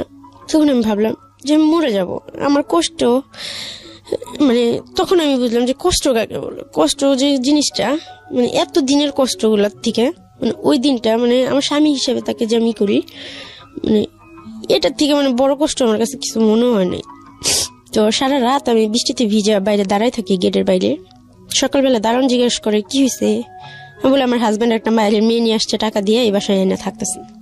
তো আমাকে মারতে মারতে বাসায় নিয়ে আসে, আসার পরে বলে তোর সাথে আমার সম্পর্ক শেষ, তুই এবার যা মন চাই তুই তাই করগা, তুই আর আমাকে কোনদিন ফোন টোন দিবি না, আমার কাছে আসার চেষ্টা করবি না। ওরা বলতেছি যে আমাকে তুমি মাফ করে দাও, আমি আসলে সহ্য করতে পারি নাই, আমার ভুল হয়ে গেছে, বাট তুমি আমার মিথ্যা স্বপ্ন কেন দেখেছো, আমি তোমাকে কি সুখটা দিতে পারি নাই যার কারণে তুমি টাকা দিয়ে মেয়ের কাছে থাকো, তুমি তার সাথে থাকতেছো, আমাকে বললো কাজ আছে। এরকম করতে করতে আমার সাথে ওর সাথে একটা দূরত্ব তখন থেকে সৃষ্টি হয়, আমার বিশ্বাসটা ভেঙে যায়। তো যখন ও নেক্সট আমার গায়ে হাত দেয় আমার কাছে বিষের মতো লাগে যে এই হাত দিয়ে অন্য একটা মেয়েকে স্পর্শ করছে, আমি ওর সাথে থাকবো না। এরকম করতে করতে মারামারি, ও আমাকে মারতে শুরু করে, আমার সাথে বাজে বাজে কথা বলে, তুই তো এই ছিলি সেই ছিলি, তোর সাথে এত ঘটনা ঘটছে, তোর বাপ মা নাই, বংশ পরিচয় নাই, তোর মতো মেয়েকেই আমার বউ হইতে পারে।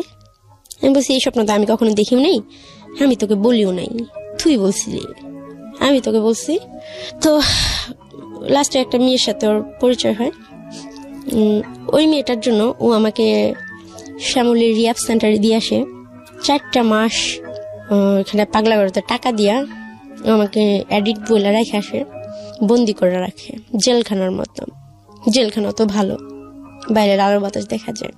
ওই মেয়ের সাথে প্রেম করার জন্য মানে ওর আউট অনেক মেয়ে ছিল, ওরাও বলতো যে এটা আমার ভালো লাগে, এটা আমার পেশা, ঠিক আছে।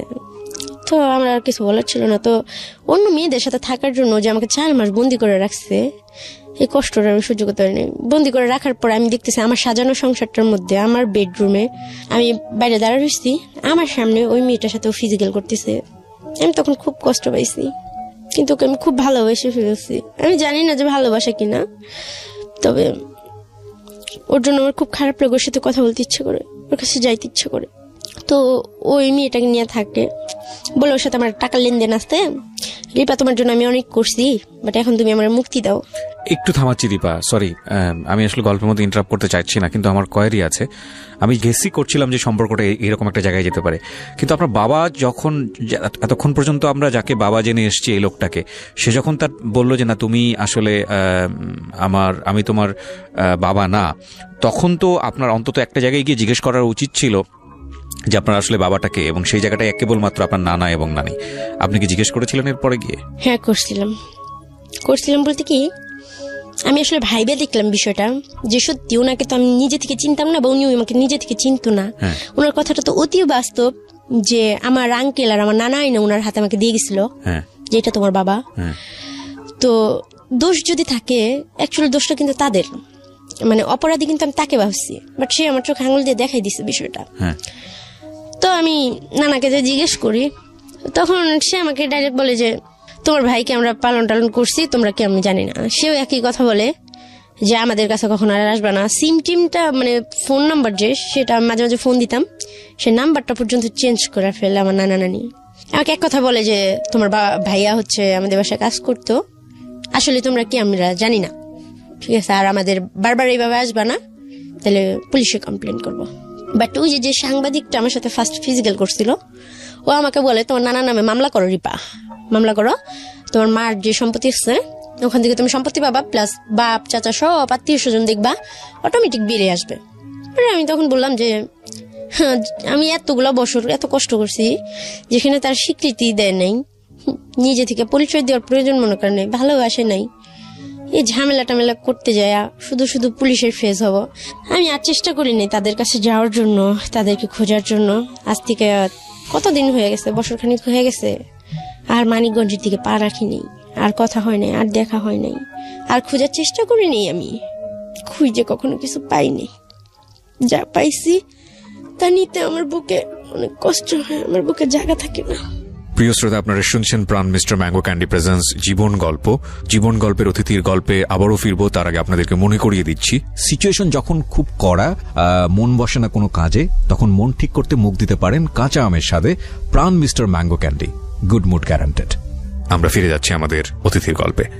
জি, গল্পের যেখানে আপনি ছিলেন যে আপনি রানার সাথে আপনার সম্পর্কটা খুব খারাপ অবস্থায় চলে গেল, তারপরে আপনি ওকে কুইট করলেন নাকি ওই জিনিসটা এখন এরকমই আছে? না না, ও হচ্ছে এটা কয়েক মাস আগের ঘটনা, 2018 শেষের দিকে আর কি। আমি বের হই হচ্ছে 9 মাসে বের হই, তো বাসায় না আমাকে রাখে, মানে রিহাব সেন্টার থেকে নিয়ে আসে শ্যামলী থেকে। তো নিয়ে আসার পরে আমাকে রাখে আমার সামনে, আমি পাশের রুমে থাকি, 2 রুমের ফ্ল্যাট, আমি ফ্লোরে থাকি। ওই মেয়েটার সাথে ফিজিক্যাল রিলেশন করে, জোরে জোরে কথা বলে, এগুলো আমার শুনতে হইলো শেষ পর্যন্ত, যেটা আমি কখনো ভাবতেই পারি না একটা অন্য মেয়ের সাথে ওকে আমি দেখতে পারবো, সহ্য করতে পারবো। তো আমি শুধু সিগারেট খাই, সারা রাত সিগারেট খাই। আমি কি করবো, আমি ভাইবা পাই না, মৃত্যু তো আমাকে নেবে না। তো আমি ওর কাছে অনেক কান্নাকাটি করি যে সোহাগ, এরকম কিছু যদি তুমি করো তাহলে কেন আমার সাথে এরকম করলো, কেন আমি মিথ্যে স্বপ্ন দেখলাম, আমার জীবনটা সম্বন্ধে তুমি তো সব জানতা। যাই হোক, এখন আর অত কষ্ট লাগে না, অত খারাপ লাগে না এখনো। তারপর আমাকে 1000 টাকা দেয়া বলে তোমার ব্যবস্থা তুমি করো, আজকে থেকে তোমারটা তুমি দেখো, আমি তোমার দায়িত্ব আর নিতে পারবো না। এটা কয়েক মাস, 3 মাস আগের কথা বলতেছি। আচ্ছা, আমি আবার 1000 টাকা নিয়ে ওই ভাইয়াটার কাছে যাই, ওই সাংবাদিক ভাইয়াটার কাছে। ওনার এক ফ্রেন্ডের পরিচিত ছিল, টেকনাপ বলছি যে কি বলো এটা, ঈশ্বরদী, পাবনা ঈশ্বরদী, রূপপুর মোড়ের ওখানে আমি যাই, ওখানে আমি থাকি ওনার ফ্রেন্ডের বাসায়। তো মাসখানিক থাকি, যে ঢাকায় থাকা খাওয়ার ব্যবস্থা হলে, চাকরি বাকরি হলে আমাকে নিয়ে আসবে। তো 10-15 দিন থাকার পরে একটা পার্লারে চাকরি ঠিক করেন, পরে উনি আমাকে নিয়ে আসে, আর ওর সাথে আমার ওখানে শেষ কথা হয়। আর এখন আমি চাকরি করতেছি, একটা পার্লারে জব করছেন। এখন আমি মোটামুটি ভালো আছি। আমার কষ্টটা শুধু এই জায়গায় যে আমার যে লাইফটা, এতগুলো মানুষের সাথে আমি পরিচিত, কিন্তু আসলে আমি কাউকে চিনলাম না, আর আমি কে এটাই আমি জানি না। এটা আমার সব থেকে বড় কষ্ট ভাইয়া। সমাজের জন্য যেটা আপনাদের ভালো ড্রেস আপ ছাড়া রাস্তায় চলা যায় না, কেউ কথা বলে না, ভালো ড্রেস আপ না পড়তে পারলে কোনো রেস্টুরেন্টে যায় বসলে আপ্যায়ন করে না, সুন্দরী না হলে কোনো ছেলে রিলেশন করে না, বাবা মা না থাকলে কোনো ছেলে বিয়ে করে না। মানে কারো বউ হওয়ার জন্য ফ্যামিলি থাকার দরকার, শিক্ষাগত যোগ্যতা থাকার দরকার, বাবা মা থাকার দরকার। আমার বউ হওয়ার শখ নাই, মিটে গেছে। কিন্তু মানুষ হিসেবে ভাইয়া ইদানিং আমি এই বিষয়গুলো নিয়ে না খুব কষ্ট পাই। আপনার গল্পগুলো যখন শুনি, কালকের গল্পটা আমি শুনছি, তো প্রত্যেকটা মানুষের জীবনে কষ্ট থাকে, সুখ থাকে, মানে আলো অন্ধকার নিয়ে জীবনটা। কিন্তু আপনি কি আমাকে একটু বলবেন যে আমার জীবনে রাতের অন্ধকার আছে, দিনের আলো আছে, আল্লাহ আমার জীবনে আলোটা দিছে কোন জায়গায়? এক্স্যাক্টলি। আমি এইখানে এসেই হয়তো গল্পটা এই প্রশ্নের জায়গাটার জন্যই হয়তো আজকে আপনি জীবন গল্পে এসেছেন। আমি আপনার পুরো গল্পটা শুনেছি, হ্যাঁ, একদম শুরু থেকে শেষ পর্যন্ত। আমার এন্টায়ার মানে রেডিও ক্যারিয়ারে আমি কখনো এত ভয়াবহ গল্প আমি কখনো শুনিনি। আমার মনে আছে আমি বর্ষার জীবন গল্প প্রচার করেছিলাম যখন আমি এবিসি রেডিওতে ছিলাম। দ্যাট ওয়াজ লাইক পুরো রেডিও ইন্ডাস্ট্রিকে শেক করেছিল ওই রাতের বেলা, যে ঝাঁকুনি দিয়েছিল যে এরকম একটা গল্প রেডিওতে প্রচার হতে পারে। অনেক গল্প এসছে, কিন্তু আমার কাছে মনে হলো, আমার তখনই মনে হয়েছিল যে আর এত হাই ভলিউমের, এত হাই পাওয়ারের কোনো গল্প হয়তো রেডিও তার কখনো আসবে না। কিন্তু আজকে আমি বলতে বাধ্য হলাম, এবং আজকের পর থেকে আমি বিশ্বাস করব যে আপনি যে গল্পটা বলে গেলেন সেই গল্প বর্ষাকেও ছাপিয়ে গেল। সেই গল্প হয়তো আপনার ভবিষ্যতে হয়তো এমন কেউ একজন আসবে যে হয়তো আপনাকেও ছাপিয়ে যাবে। মানুষ এতটা ড্রামাটিক লাইফ লিড করতে পারে, আমি বলি জীবন নাটকের চেয়েও নাটকীয়, কিন্তু এতটাই হতে পারে এটা আমারও জানা ছিল না। দেখেন, আমি কয়েকটা কথা বলি আপনাকে। একটা যেটা হচ্ছে যে আপনার না পাওয়ার জায়গাগুলো অনেক বড়। এই জায়গাগুলোতে সান্ত্বনা দেওয়ার মতো কিচ্ছু নাই, আমার হাতে কিচ্ছু নাই। পৃথিবীতে এত বড় বড় মোটিভেশনাল স্পিকার আছে যারা মানুষকে স্বপ্ন দেখায়, যারা মানুষকে সুন্দরের কথা বলে যে অবস্থানই আপনি থাকেন না কেন সামনের দিন ভালো থাকতে হবে এবং থাকার জন্য এই করতে হবে। আমার খালি মনে হয়েছে আজকের এই গল্পটা শোনানোর সময়টাতে এই গল্পটা যদি তাদের কাছে নিয়ে যাওয়া যেত, তারা আসলে কি জবাব দিতেন। এত বড় বড় মোটিভেশনাল স্পিকার যেটা আমরা আমাদের ফেসবুকে দেখি কিংবা সারা দুনিয়াতে আছে, সাতগুরু থেকে শুরু করে, সবার প্রতি রেসপেক্ট রেখে বলছি, অনেক বড় বড় মোটিভেশনাল স্পিকার আছেন। যদি এই গল্পটা শুনতো তাহলে তারা এই মেয়েটাকে কি বলে সান্ত্বনা দিত। ওর বয়স এখন 21 থেকে 22। আমি বরং আপনাকে এমন একটা জায়গায় বসাতে চাই। আমি আপনাকে কোনো মোটিভেশন দিচ্ছি না, কোনো পজিটিভ কথা বলতে চাচ্ছি না। আমি বরং শুধু এতটুকু বলতে চাই যে এত কিছুর পরেও আপনি বেঁচে আছেন, এত কিছুর পরেও আপনি প্রতিদিন হাসেন, প্রতিদিন কাঁদেন, জীবনকে সন্ধান করে যাচ্ছেন। সুতরাং আপনি বরং আমাদের একটা বড় মোটিভেশনের জায়গা। আমি এটাকে এভাবে দেখতে চাই। আমি গল্পের ওই জায়গায় খোঁজ করতে চাই না আপনার বাবাকে, আপনার মাকে, আপনার ভাইটার কি হলো, বা আপনার নানা যিনি ছিলেন তাকে গিয়ে কোনো প্রশ্নও করতে চাই না। এগুলো প্রশ্ন করলে এগুলোর জন্য যদি কেউ দায়ী হয়, তাকে পৃথিবীর কোনো শাস্তি নাই, একমাত্র আল্লাহ যদি শাস্তি দেয় সেটা অন্য হিসাব। এছাড়া পৃথিবীর কোনো শাস্তি নাই। আপনার প্রতি যে আচরণটা করা হয়েছে বা যারা এটার জন্য দায়ী, পৃথিবীর কোনো শাস্তি নেই। 1000 বার ফাঁসি দিলেও আমার মনে হয় না যে শাস্তি তাদের জন্য ঠিক হবে। সুতরাং তাদের খোঁজ না করাটাই বেটার। আমি শুধু এতটুকুই বলতে চাই, আপনি এই 21, 22, 23 বছরের জীবনে with the name of almighty Allah, আমি আল্লাহর প্রতি শুকর করেই কথাটা বলতে চাই যে আপনি এই অবস্থায় দাঁড়িয়ে থেকে আপনি এখনো বেঁচে আছেন এবং সত্যি সত্যি আপনি এখনো নিঃশ্বাস নিচ্ছেন। এটা আমার মনে হয় আজকে যারা জীবন গল্প শুনলো ঢাকা এফএমে, আজকের পরে যারা কান রেখেছেন দেশে এবং দেশের বাইরে, আপনাদের জীবনে আর কোনো দুঃখ থাকা উচিত না।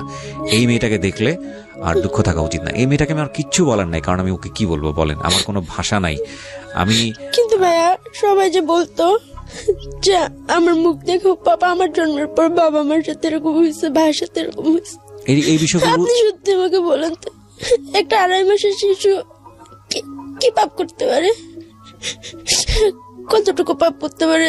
রিপা, আমি আপনাকে একটা কথা বলতে পারি, আমরা পৃথিবীর শ্রেষ্ঠ জীব, সৃষ্টিকর্তা আমাদেরকে সেটাই বলেছেন, মানুষ পৃথিবীর শ্রেষ্ঠ জীব। ঠিক একইভাবে এটাও সত্য, মানুষের ভেতরে যত খারাপ জিনিস আছে পৃথিবীর অন্য কোনো প্রাণীর মধ্যে সেটা নাই।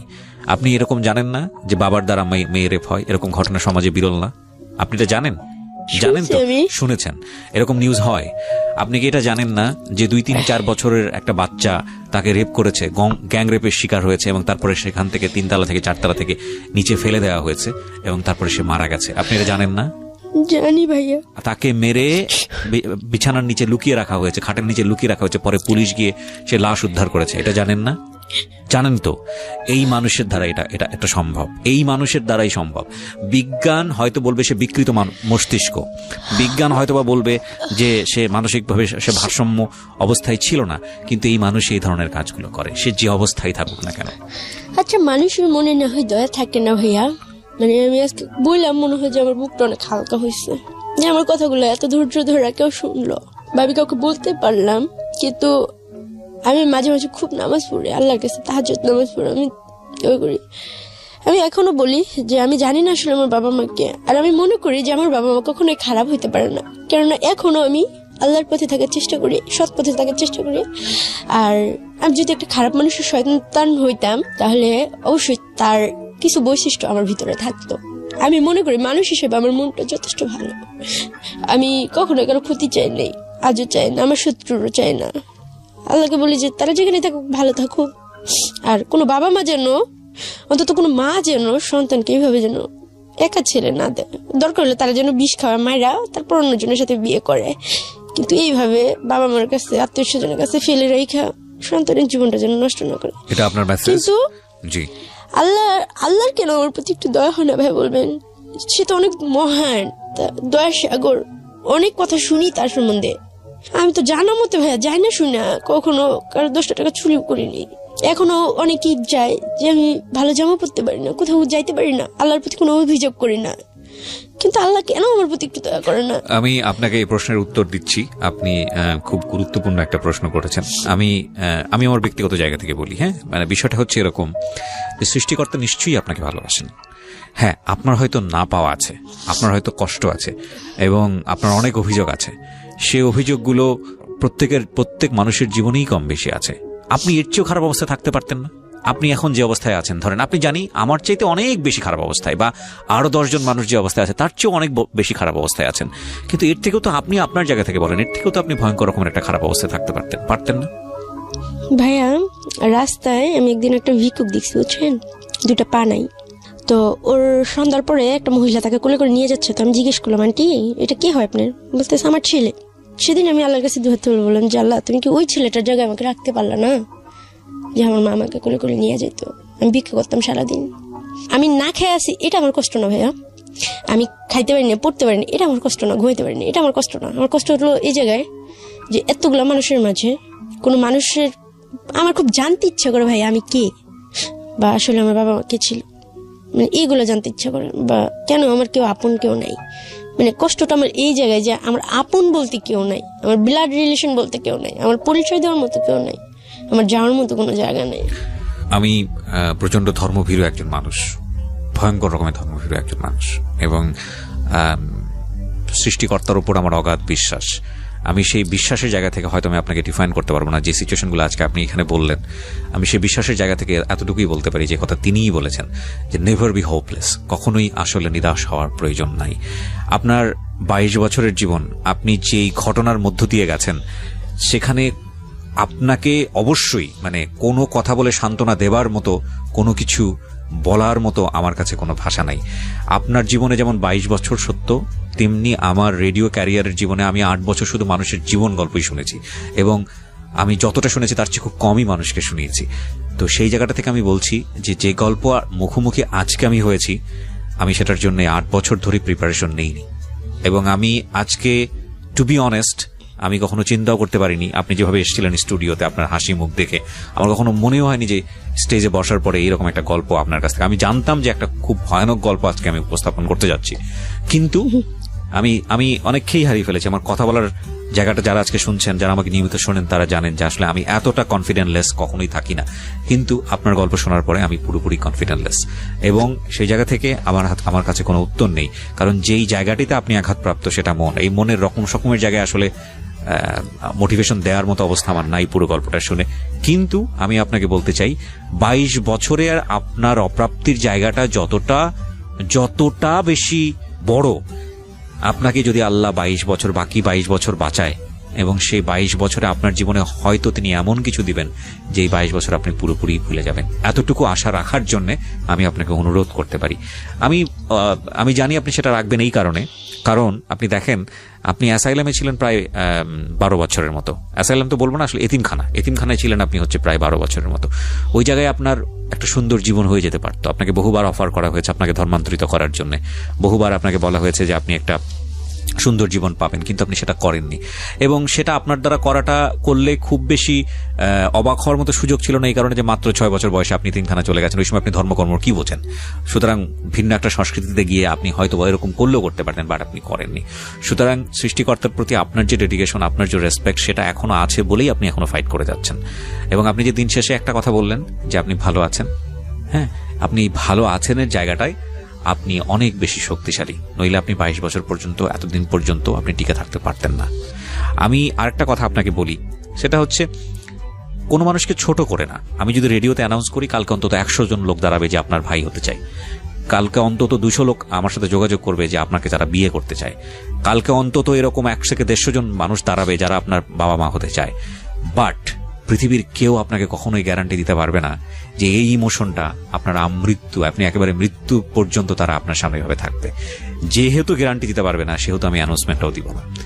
কারণ যেই জায়গাটায় আপনি ক্ষতবিক্ষত, সেটা হচ্ছে মানুষের মন। এই মানুষের মনের কারণেই আপনি দেখেন, একটা মানুষ আপনাকে নিয়ে গিয়ে বাড়িতে জায়গা দিল, আপনার জন্য আলাদা একটা বাসা নিল, আপনাকে সে বাসায় ফিরে আপনার হাতে চুমু খেত, আপনার কপালে চুমু খেত, আপনি সেখানে গিয়ে আপনি দেখা শুরু করলেন আপনি একটা সংসারের স্বপ্ন, এবং সেই মানুষটাই আপনাকে 1000 টাকা দিয়ে লাথি মেরে ঘর থেকে বের করে দিল। সবই কিছুই কিন্তু এই মনের জায়গা, হ্যাঁ। এবং আপনি দেখেন এই মনের কারণেই আপনি যে এত বড় ফাইটটা করে চলেছেন, সেই ফাইটটার জায়গাটা আপনার এখনো বেশি, অনেক অনেক বেশি অপূর্ণ। হ্যাঁ, পরিবার আপনাকে হয়তো কেউ কখনো দিতে পারবে না,